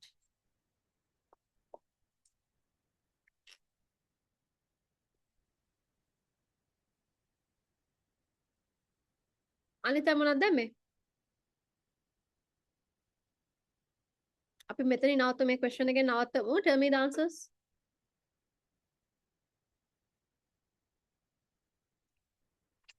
It's glucose. ළමයි glomerulus එක කියලා කියන්නේ අර මොකද if afferent arteriole එක ඇවිල්ලා network එකක් හදනවා එහා පැත්තෙන් efferent arteriole එක යනවා. So afferent arteriole එකේ diameter එක වැඩි, efferent arteriole එකේ diameter එක අඩුයි. ඒකින්ද glomerulus එකේ ලොකු pressure එකක් create වෙනවා. Because of that pressure, the components of blood will be squeezed out of the glomerulus into the Bowman's capsule. Right? එතකොට blood cells, blood vela components, main components, one of the blood vela main components, blood cells and platelets. That means red blood cells, white blood cells, platelets. And in plasma, the main component is plasma proteins. මේවා filter වෙන්නේ නැහැ. Red blood cells, white blood cells, platelets and plasma proteins filter වෙන්නේ නැහැ. හැබැයි glucose filter වෙනවා. Glucose, water, urea, uric acid ඒවා කොහොම filter වෙනවා. filter වුණාට glucose urine එක release වෙන්නේ නැහැ. Glucose will be released with urine only in a person who has diabetes. Otherwise, generally, glucose is not released with urine. හැබැයි මේ filter වෙලා filter වෙලා Bowman's capsule එකට එනවනේ මේ glucose. What happens to that glucose? Bowman's capsule එකට එනවා හැබැයි urine වලින් යන්නේ නැහැ. ඒ මැද මොන හරි වෙනවනේ glucose වලට. What happens to glucose throughout the journey? Yes. Selective reabsorption. Remember, after ultrafiltration, yes. After ultrafiltration, certain components are reabsorbed back to blood. That is selective reabsorption. And at the same time, certain components are put back to blood. That is secretion. Glucose කියන එක glomerulus එකෙන් filter වුණාට අර මුළු එකේම යද්දී මොනවාද අපේ proximal distal convoluted tubules loop of Henle යනකොට ආයමත් reabsorb කරගන්නවා blood වලින්. Anyways, here the answer is glucose because that will be filtered into the glomerulus. We will stop there. Please, lamai ogala mataka tiyaga navattana thana man next week ehoma kiyanna. Okay, I can't wait forever until you answer. Koida navattuwe kiwama. Okay, so before we end the class, do you all have any questions? Or is everything clear? Give me a thumbs up if everything is clear.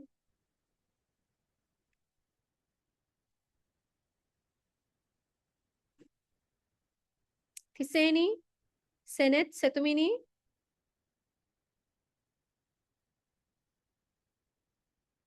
Okay. I will send the whiteboard note. Remember that Wednesday and Friday morning, we have the extra classes. Yes. And we will meet on Wednesday then. Respiratory system lesson එක කියන්නේ recording එකද නැත්නම් note එකද?